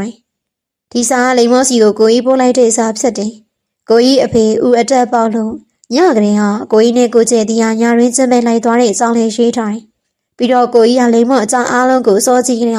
ြသူသိနေတဲ့အကြောင်းပြောထားပြန်တယ်ဒါပေမဲ့ကိုကြီးကလိမ္မောကိုခွင့်လွှတ်ပြီးအခုလိုမျိုးချစ်တဲ့စိတ်တစ်ခုနဲ့သူအနောက်ရောက်လာပြီးလို့ကျေးဇူးတင်ကြောင်းပြောထားတာမို့လိမ္မောလိန်ထားတာတွေကိုသိသွားလို့စိတ်ဆိုးသွားမလားဆိုတဲ့စိတ်တွေကကြပြောင်ငှက်ပြဖြစ်ကုန်ပြန်နေကိုကြီးကသူ့အဖေနားမှာနေကောင်းတဲ့ထီသေးချပြုစုပေးရောက်မှာမို့လိမ္မောကိုစိတ်မချလို့အဖွားရင်ကိုပြန်ပြီးလိမ္မောနေရောက်မယ်ဆိုပြီးလိန်စားရဲမှာမတောင်းပြန်တယ်ပြီးတော့ကိုကြီးအဖေနေကောင်းတာနဲ့ဖွားစီမှာလိမ္မောကိုလာတောင်းတော့မိုင်းတင်လုံးအိမ်မှာအတူတူရှိခဲ့တော့ငါလိုမျိုးသူစိတ်တွေကိုဆက်ပြီးမထိန်ဆုံနိုင်တော့တဲ့အကြောင်းကိုအရှမ်းမရှိစားရဲမှာလည်းရေးထားပြန်တယ်ကိုကြီးကကောင်းတယ်လို့စီမံပေးတော့လေလိမ္မောကနာခံဖို့အသင့်ပဲပေါ့ကိုကြီးရဲ့စာကိုဖတ်ပြီးတော့နဲ့လိမ္မောလေးအိမ်ပြန်ဖို့ပြင်ရတော့တာပေါ့အိမ်ကိုပြန်ရောက်လာတော့အန်တီလေးနဲ့အဖွားဝမ်းပန်းတတာနဲ့ကြိုးဆိုကြပြီးမြင်ကိုကြီးနဲ့ခွင်းလာရလို့လိမ္မောကတော့မပြောနိုင်ပါမြေးရေ အဖွားကလွမ်းလိုက်ရတာငါမြင်ရတရားစကန်သွားတာဆိုတော့အဖွားကပြန်ခေါ်ရဖို့လဲခက်ခက်နေဖွားကလိမ်မော့ကိုတွေ့ရနဲ့ဖက်ပြီးငိုပါတော့တယ်အန်တီလေးကတော့လိမ်မော့ကိုမတင်ကားရှိသလိုပြီးပြန်ရောက်လာတော့ကိုတော့တော်တော်လေးဝမ်းသာနေပုံရတယ်လိမ်မော့ပဲသွားနေလဲဆိုတာများသိကြရင်နှစ်ယောက်လုံးရင်ဘက်စီတီးလိုက်ကြမယ်ဖြစ်ချင်းအင်ကိုပြန်ရောက်တဲ့ကိုကြီးနဲ့လိမ်မော့ဖုန်းတွေလဲမနာရန်ပြောကြကောင်ပေဘိုးကတိန်ကနန်းပင်ရှိတော်မူကိုကြီးကအခုတော့လိမ်မော့မျက်နှာလေးကိုအရန်လွမ်းနေဆိုပြီး Facebook အကောင့်လေးဖွင့်ပြီးဗီဒီယိုကောတွေပါတွေခေါ်လို့တနေ့လုံး15မိနစ်ချလောက်ကိုတခါဖုန်းပြောနေကြတာတော့မှအခုညာရေးတော်မိအချိန်ဒီမပြီးနိုင်မစည်းနိုင်ပြောနေကြတော့မှကလေးကိုဘယ်တော့မှစက်သွားလဲဆိုတာပြောပြကိုကြီးရဲ့ပထမဆုံးထွက်တဲ့စာအုပ်ကိုဦးယုံစီကလိမ်မော်လက်ဆောင်ရတဲ့တိလားဖက်ရင်းနဲ့အရန်သဘောကျသွားတော့နောက်အသက်ထွက်တဲ့စာအုပ်တိုင်ကိုဦးယုံကလိမ်မော်ကိုပေးတယ်လေ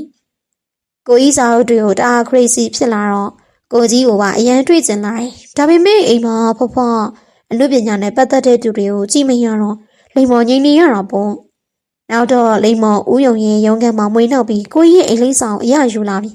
ကိုကြီးကိုတွေ့ရဖို့လာချောင်းတာပေါ့အဲ့ဒီတော့လိမ်မော်ကစကန်ရပဲရှိသေးတယ်တိလားအမြဲတမ်းလို့ကိုကြီးရဲ့အိမ်သားကိုရောက်လာပြီလိမ်မော်ကိုကြီးကိုချစ်တာလားသဘောကျတာလားကြိုက်တာလားယူသွတ်တာလားဆိုပြီးစမ်းစစ်ကြည့်တာအဲ့တော့အဖေကဘာထွက်သွားလဲကလေးအဖေကအားလုံးပဲလေလိမ်မော်ကိုကြီးကိုချစ်တယ်ကြိုက်တယ်သဘောကျတယ်ယူတယ်လေကိုကြီးစီကိုလိမ်မော်ပို့ဖို့ဆိုပြီးရေးထားတဲ့စာတွေလေစက်ကူပါကြီးနဲ့အပြည့်တိလားနောက်တော့ပြလိမ်မော်10တန်းကလေးကရေးထားတာဖွားတွေ့မှာဆိုလို့ဖတ်ထားတာဟိအစာတော့မိတ်ဆက်စာတွေပဲနောက်တော့ရီးစားစာတွေဖြစ်ကုန်နေကိုကလေးကတော့ကွာမနိုင်ဘူးနော်စက်တယ်ဆိုရင်လေဒီလောက်ထိလို့ဖို့လို့လားကွာကိုကြီးမှလာနေတာမကြောက်ဘူးလားမကြောက်ပါဘူးနော်ကိုကြီးကတရေမှမဟုတ်တာလိမ်မော်ကိုကြီးကိုချစ်လို့အနားမှာခဏလေးနေရရင်တော့ကျင်းနဲ့တဲဆိုပြီးတော့အခုလိုလေးလုံးမိသွားတာပါနှစ်ယောက်တန်းအလွမ်းတယ်လို့မဝနိုင်သေးခင်ပါပြီရေးရင်လိမ်မော်အေးသေးဘူးလားဘသူနဲ့ဖုန်းပြောနေတာလဲဆိုပြီးတာနဲ့အဖွားကအခန်းဝါးကနေအတန်ပိန်းလာတော့အခုပဲအိတ်တော့မှုဖွားရင်တရားစခန်းကဖုံဖုံက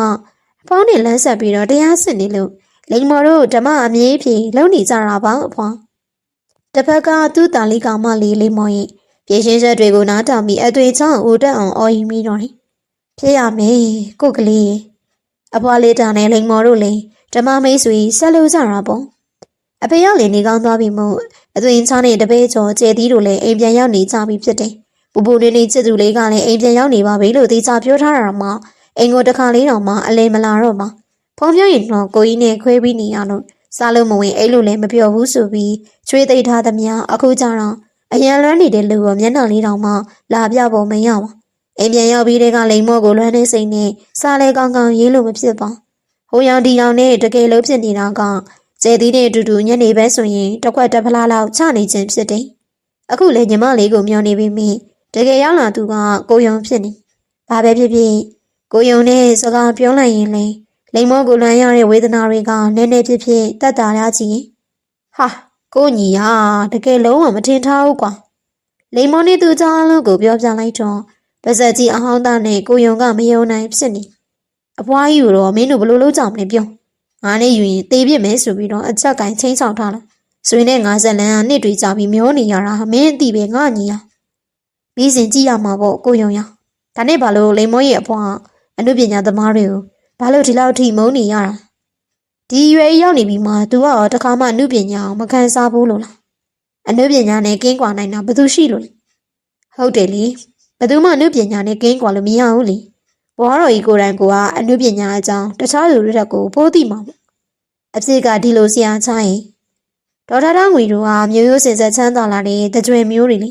ဒါပေမဲ့သူ့ခင်ပုံဥညံဝင်းကတော့ရိုးရိုးတာမယ်ပကြီးစရာလေးပေါ့ဒေါက်တာတောင်းငွေကဥညံဝင်းကိုတော်တော်တော့ကြွေးခဲ့ပုံမင်းကွာသူမမိဘတွေမဘောမတူလို့ကြွက်သက်စီတောက်မင်းပါမယ်လုပ်ခဲ့တယ်လို့ဆွေရငါ့ကိုပြောပြဖို့လေအဲဒီလိုနဲ့လက်ထပ်လိုက်ကြပြီးတော့ဒေါက်တာတောင်းငွေကဥညံဝင်းကိုပကြီးသမားကနေညံများတဲ့အသက်ပြသမားအဖြစ်ကိုအသွင်ပြောင်းဖို့ကြိုးစားတော့ပေါ့ကွာသူကလည်းငွေရှာနေတဲ့ယောက်ျားဆိုပြီးအတိုင်းဝိုင်းကြောက်မှာထုတ်ကြွားချင်တော့ပေါ့လေအဲ့ဒီမှာပဲသုံးနေလေးလိုမျက်နှာချင်းဆိုင်ညှိမရနေအိမ်တော်သားနုနုလေးမှာပဲကွာပြေကုန်းတော်တာပဲမိမသားဖြစ်ပေမဲ့ကလေးနှစ်ယောက်ကိုချမ်းသာတဲ့သူကပို့ပြီးတော့တာဝန်ယူနိုင်တယ်ဆိုပြီးခေါ်ထားတာကိုညံရှိရှိလျာလျာရှင်းပြပြီးတော့ အားဆောက်သွားတဲ့ပုံနဲ့ဘီယာဘူးကိုဖောက်ပြီးတငုံငုံလိုက်တယ်။ကိုညံအမီးတွေရောအဆင်ပြေလား။ကိုယုံကရှိလျာလျာရှင်းပြပြီးတော့အားဆောက်သွားတဲ့ပုံနဲ့ဘီယာဘူးကိုဖောက်ပြီးတငုံငုံလိုက်တယ်။ကိုယုံအမီးတွေရောအဆင်ပြေလား။ရေခဲတက်တာတွေမှလည်းဘူးတွေရှိသေးရဲ့နော်။ဟာဆရာရှားတာလူဖြစ်သွားပြီကိုအရှင်ကတော့ရွေနေလိုက်မှာအခုတော့ဘလို့ဖြစ်တာတော့ညီမလေးကိုလွမ်းလို့ပါဗျာ။ကိုကြီးကအိမ်ပြန်ရောက်နေပြီလို့လမ်းအကြောင်းကြားပြီးမိအချက်ပြုတ်တွေတင်နေတာမို့လို့တွေရှုံနေပြီလိမ္မော်အခုထိကိုကြီးစီမရောက်ဖြစ်သေးပါဒီနေ့တော့ချက်စောတငယ်ချင်းရုံးစီကိုသွားပြီးရင်မနေ့ပြန်လောက်တော့ကိုကြီးစီကိုလိမ္မော်ကိုယ်တိုင်ဖွဲ့ရရချက်ထားတာလေးတွေယူပြီးသွားရအောင်မီရွှန်အခုဆိုသူအမမသွန်ရဲ့ wedding dress ဆိုင်မှာဝင်ကူပေးနေခြင်းဖြစ်တယ်။ New Light wedding dress and photo studio ဆိုရင်မသိတဲ့သူမရှိတော့အောင်နမဲကျော်တဲ့ဆိုင်မှာဝန်ဆောင်မှုကလည်းကောင်းတဲ့အပြင်အပြုံးဆိုညံ့ညော်ပြီးစိတ်ရှိလက်ရှိနဲ့ customer တွေစိတ်တိတ်ကြကြီးတဲ့အထိဆောင်ရွက်ပေးတော်မူမင်္ဂလာမောင်နှံတွေရဲ့လက်ဆွဲဖြစ်နေလိမ္မော်တော်မှကိုကြီးနဲ့လက်ထက်ရင်ဒီမှာပဲဝတ်စုံမိတ်ကပ်တပ်ဖို့အားလုံးကိုစိတ်ကြိုက်လို့ပြင်မယ်လို့တွေးပြီးသားပြီလိမ္မော်ရောက်သွားတော့ရုံအောင်စိတ်မရောက်သေးမီမမတုံကတော့ special ကတယောက်ကိုဝတ်စုံတွေပြပေးနေတယ်လို့ဝန်ထမ်းကောင်မလေးကပြောလို့လိမ္မော်မလန်းမကန်းအတိုင်းကောင်မှဝင်းထိုင်နေလိုက်တယ်ကနာကြတော့မမတုံကပြန်ရောက်လာပြီးလိမ္မော်နဲ့စကားလာပြောပြီးတော့မမကိစ္စရှိရင်သွားလေလိမ္မော်ရပါတယ်ခဏနေဇွန်မရောက်လာတော့မှပဲအမလေးရှလေးရဲ့တငယ်ချင်းကနောက်တနားရီတောင်ပေါ်လာပါဦးမလားမသိမမလာတော့ကတော့ तू ကအိမ်အောင်ထားသေးတောင်မဟုတ်ဘူးမသွန်းဒါနဲ့လေ special guest ဆိုတာဘယ်လိုဝန်ဆောင်မှုမျိုးရတာလဲဩဒါကဒီလိုရှိတယ်ညီမလေးတချို့ကကြတော့မနေ့ပိုင်းစိုးကျွေးရဝတ်စုံကိုစိုင်းမအပ်တယ်နောက် event dress ကြတော့စိုင်းဒီဇိုင်းပေါ့အဲ့ဒီလိုရွေးလောက်ကြတယ်လေတရပီကတော့ဝတ်စုံအားလုံးကိုမမတို့ဆိုင်မှာပဲအပ်ပြီးစပင်မိတ်ကပ်တပ်ပုံအားလုံးကိုလည်းဒီမှာပဲအားလုံးလုံးမှာဆိုတော့ special ကပ်ပေါ့လိမ္မော်လေးကြရင်လေမမတို့ရဲ့နေယူလိုက်မှာ special ကပ်လုံးမှာနော်ညောင်နေပါမရှင်အမသွန်းတဲ့စကားကောင်းနေတော့မှပဲဒီတန်ခမ်းတွေကနေဝစ်စုံရွေးပြီးထွက်လာခဲ့ကြတဲ့စုံတဲ့တွေထွက်လာspecial ကပ်တွေကဘသူများလဲလို့သိချင်လို့သေချာကြည့်လိုက်ပြီးတော့မှဟင်ကိုကြီးမမသွန်းအခုနောက်ပြောတဲ့အချိန်မှာတရပီဆိုတဲ့နာမည်ရလဲပါတော့မို့လိမ္မော်အခြေပြားလဲပြားတွေအေးစက်လာရတယ်မမသူတို့ကစုံတွဲနေလားအတူတူလာမှတော့စုံတွဲတွေဖြစ်မှာပေါ့လိမ္မော်လေးလိမ္မော်ကိုကြတော့ဖွားရီကိုပြန်နေလွတ်ပြီးကိုကြီးကတော့အခုလိုတခြားတရားနဲ့လက်ထပ်မယ်ပေါ့ဟုတ်လားတကူလုံးမှာရှိသမျှသွေးတွေကဒေါသကြောင့်စူးပွန်လာပြီးမျက်လုံးထဲမှာလည်းမီးတွေတောက်နေပြီလားမသိလိမ္မော်ဒီနေရာမှာဆက်ပြီးမနေနိုင်တော့တော့မို့ဆိုင်ထဲကနေချက်ချင်းပြေးထွက်လာတော့ဇွန်းမောင်အခုမှဆိုင်ကိုရောက်ချလာပြီးလိမ္မော်ဆိုပြီးအာရပါရခေါ်ချလိုက်တော့ကိုကြီးကလည်းအခုမှလိမ္မော်ကိုတွေ့တော့တယ်လိမ္မော်ဆိုပြီးကိုကြီးခေါ်တဲ့ကလည်းကြားပေမဲ့လည်းမကြည့်ဖြစ်တော့မှာမျက်ရည်တွေကအတားစီးမဲစွာစီးကျလာတာမို့အမြင်တွေဝေဝါးနေပြီးမြကားကိုတေချာကယူဆိုင်မှမီအိမ်ကိုရအောင်ပြန်ခဲ့ပါတယ်။အဲကန်ထဲမှာအဖွားအောင်တွေ့တာနဲ့အဖွားရင်ဝင်နေမှာရှိုက်ကြီးတငင်နဲ့ငိုဝဲစင်တော့တယ်။အမလီဘာတွေဖြစ်လာတာလဲလိမ္မော်ရဲ့မထိတ်လက်မသားရှိလိုက်တာအဖွားအောင်လေအကျိုးအကြောင်းလေးပြောပါဦး။လိမ္မော်ကိုရှင်းပြပေးရစီ။အဲကန်အဝါကနေကိုကြီးအတန်အားထွက်လာတာမို့ရှေ့ကျမရင်ဒီဘာလို့လိုက်လာတာလဲ။ဟဲ့မြင်းလေဧည့်သည်ကိုဘလို့ပြောလိုက်တာလဲ။ထိုင်မောင်မောင်ရင်ကဘာတူလဲကွ။ဖွာသူကလိမ္မော်ကိုလိုင်းတောင်ရှက်နေတဲ့အလက်ကစာရေးစရာလိုဖာလို့နဲ့အချစ်မကောင်းတဲ့သူပါလိမ္မော်အခုမှကိုပြီးပြန်လာရတာသူ့ကြောင့်ပဲဟေးငါမြေးပြောတာအမှန်မဲလားမင်းကဘာလာလောက်တာဖွာကျွန်တော်ရှင်းပြပေးရစီမရှင်းပြနဲ့မင်းဘာအလုပ်လုပ်တာလဲပဲပြောကျွန်တော်ကစာရေးစရာအတွေ့အကြုံပါကိုကြီးရဲ့စကားဆုံးရုံရှိသည်ဖွားစပွဲပေါ်မှာရှိနေတဲ့အလားတာရင်ရွှေအိုကြီးကိုလှမ်းပြလိုက်တာကိုကြီးရဲ့မျက်နှာကိုကွက်တိကွင်းပြင်ကျဲစီစီကနေတိုက်ခတ်လာတဲ့လက်လက်ဆက်ဆက်လေးနုလေးတွေကိုတဝါကြီးရှူသွင်းလိုက်တော့စိတ်ကကြီးလင်းလက်ဆန်းသွားရတယ်ရန်နာမှာထွက်ရက်ပြီးဗနက်ကင်းရဲ့နေရာကြီးနုနုလေးတွေကိုခန်းစားနေပြီးခဏနေရင်ဖေဖေနဲ့တူတူလမ်းလျှောက်ထွက်ရအောင်ပြီးရင်မျိုးမစည်းတွေကိုခဏဝင်ပြီးစားစရာတွေဝယ်ရမယ်အိမ်ရောက်လို့ချက်ပြုတ်ပြင်းစင်ပြီးလို့နေ့လယ်12နာရီကြာရင်တော့ဖေဖေစေးကမ်းမှာဝင်ကူရုံမှာကိုကြီးပေးတဲ့ဝေဒနာတွေကိုဖေဖေရှိတဲ့နေမျိုးလေးမှာလာရောက်ကူဆောင်နေတာဖြစ်တယ်။လိမ္မော်ကိုကိုဝင်စားဆောင်ကြရင်ချူချာလုံးနဲ့မမီကလိမ္မော်တစ်နှစ်သမီးအရွယ်လောက်မှာပဲဆုံးပါသွားခဲ့တာဖြစ်တယ်။အဲဒီချိန်ကစပြီးဖေဖေကလိမ္မော်အဒီလေးနဲ့ဖွားစီမအပ်ပြီးမမရဲ့ဇာတိမျိုးလေးမှာဖေဖေသိလုံးချင်ခဲ့တဲ့ပရာဟိတာစေကံလေးဖွင့်ပြီးစမ်းမြုံနေခဲ့တာလိမ္မော်တသက်ရှိရောပေါ့။အတန်ငယ်ငယ်လေးနဲ့မိုးစိုးဖို့ဖြစ်ခဲ့ရှာရင်ဖေဖေကိုဖွားတခြားမျိုးသမီးတွေနဲ့ဆက်ပေးခဲ့ပြီးမင်းပ ဖိတ်တတိကြီးတသားဆိုသလိုဖေဖေချစ်တွေကတသက်မှာတရားကိုပဲအဆုံးထိချစ်သွားမိပုံမှာလိမ္မာဒီမျိုးလေးကိုရောက်နေတာနှစ်ပတ်လောက်တောင်ရှိတော့ပြီအရင်ကတည်းကနွေရာသီကျောင်းပေးရက်တွေဆိုရင်ဖေဖေနဲ့လာနေကြမှုမျိုးလေးအောင်လိမ္မာနဲ့တိတ်ပြီးမစိမ့်တော့ပါဆေးကမှာဖေဖေကိုကူညီဖို့သူနာပြုဆရာမလေးနှစ်ယောက်ရှိပြီးမြင်အခုလိုရောက်တော့ရောက်ခိုင်းမှာတော့ဆေးကမှာလိမ္မာလေးဝင်ကူဖြစ်နေလူနာတွေထိုင်ဖို့ထားပေးထားတဲ့ခုံနှန်းတွေနာကဆေးဘူးတွေထည့်ထားတဲ့ဗီဒီယိုကိုတန်ရှင်းလုံးနေတော့မှာပဲဒီမျိုးမှမတွေ့ဘူးတလို့ပဲနော်ဧည့်သည်လားဟုတ်ကဲ့ကျွန်တော်ကတခြားမျိုးကလာတာပါ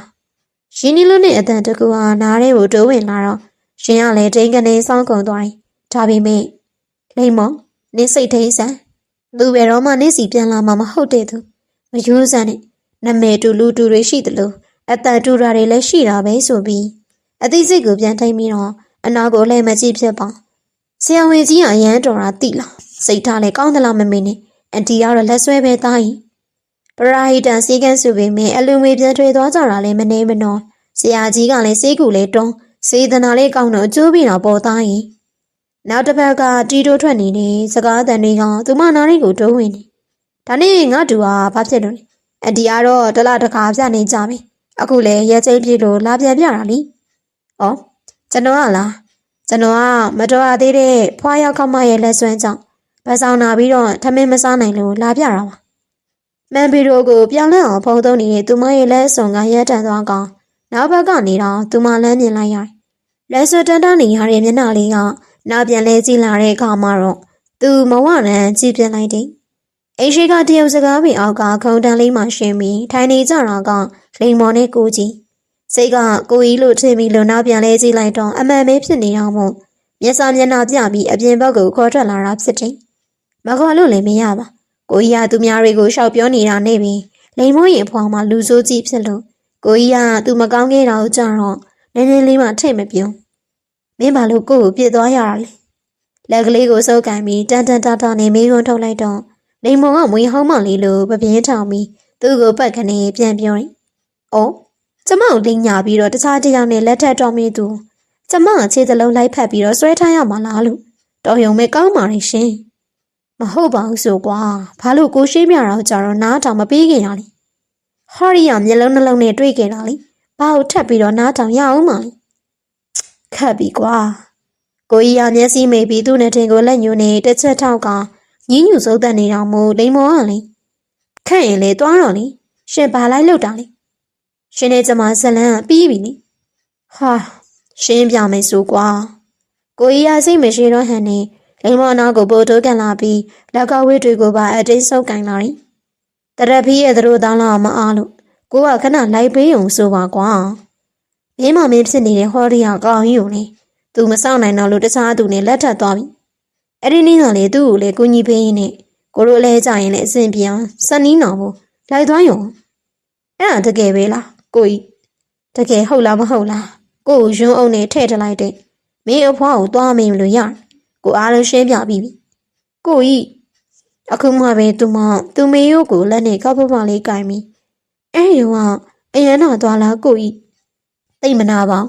တမင်မဝနိုင်ရုံလောက်ပဲလိမ္မော်တောင်းပန်ပါရဲ့နော်အခုမှမျက်နှာငယ်လေးနဲ့တောင်းပန်နေတဲ့သူမပုံကိုရှုံးလင်းတကောင်လို့တောင်းမရင်တော့အာဝါပေးဒီတိုင်းတော့မရဟာကိုကြီးကလည်းသူများတွေအတွေ့ကုန်မယ်လေအတွေ့ပါဦးကွာတက်ချက်ပေးပေးလေ please baby please ကလေးစိုးကြီးလို့အတင်းပူစားနေတဲ့ကိုကြီးကိုလိုက်လျောချင်ပြီးမြင်ရှက်ကလေးရှက်တာမို့ပတ်ဝန်းကျင်ကိုတစ်ချက်အကေးခံရင်အချိန်ကြီးကောင်းတာနဲ့ပြုတ်ဆိုပြီးတော့ပေါင်းကိုလှမ်းနှမ်းလိုက်တယ်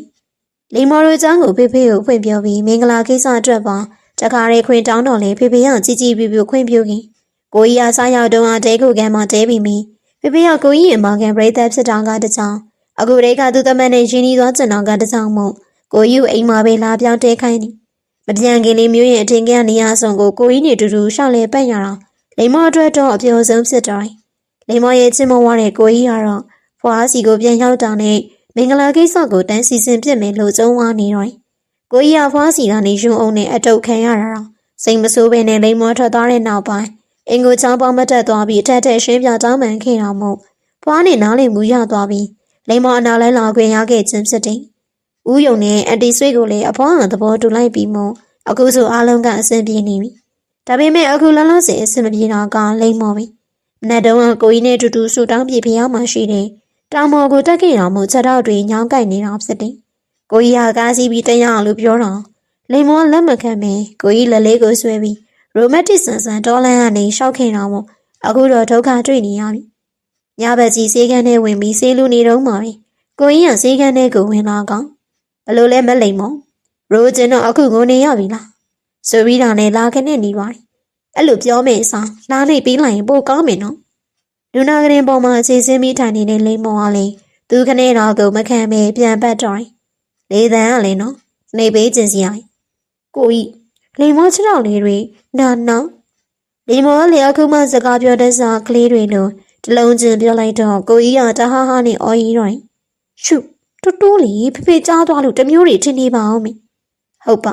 မဟုတ်ဘဲနဲ့အထင်ခံရတာမျိုးကိုမကြိုက်ဘူးရောက်ကမကြီးတင်တာမှန်ရအောင်ကိုတို့စကားကိုဆက်မပြောဘဲကိုကြီးကကရင်ပေါ်ကိုတက်လာပြီးလိမ္မောနဲ့ဘေးချင်းကထိုင်လိုက်တယ်ကိုကြီးဘာလို့ဖို့လဲမင်းတော်ပြန်မပြေပဲကိုကြီးကလိမ္မောနှကန်းတွေကိုနှမ်းလိုက်တော့အခန်းလေးအတွင်းမှာအတန်တွေနှုတ်ဆိတ်သွားတယ်နှစ်ယောက်သားနှကန်းချင်းကဟေးဆက်ရင်ကိုကြီးရဲ့လက်တွေကချဆင်းထားတဲ့လိမ္မောချက်တော်လေးတွေကိုဖွားဖွားလေးနေပေးနေပြန်တယ်လိမ္မောကတော့မျက်လုံးလေးတွေမိတ်ဆီးရင်းနဲ့ကိုကြီးရဲ့အနမ်းနဲ့အထီးတွေကိုတာယာတိမ်မှုနေတော့လိမ္မောနဲ့သူရဲ့မင်္ဂလာပွဲအတွက်အားလုံးပြည့်စင်ကမှဘွားတော်ကြီးအားထပေါက်ပြန်တယ်ဖိတ်စာကိစ္စအတွက်စီစဉ်နေတော့လိမ္မောတန်ကနေဖုန်းလာကောင်ဟယ်လိုကိုကြီးလားအခုဘာလုပ်နေတာလဲကိုတို့မင်္ဂလာဆောင်အတွက်ဖိတ်စာကိုအကောင်းဆုံးဖြစ်အောင်ဘယ်မှာဒီဇိုင်းအရင်ကောင်းမလဲလို့စဉ်းစားနေတာကလေးရောဘာလုပ်နေလဲ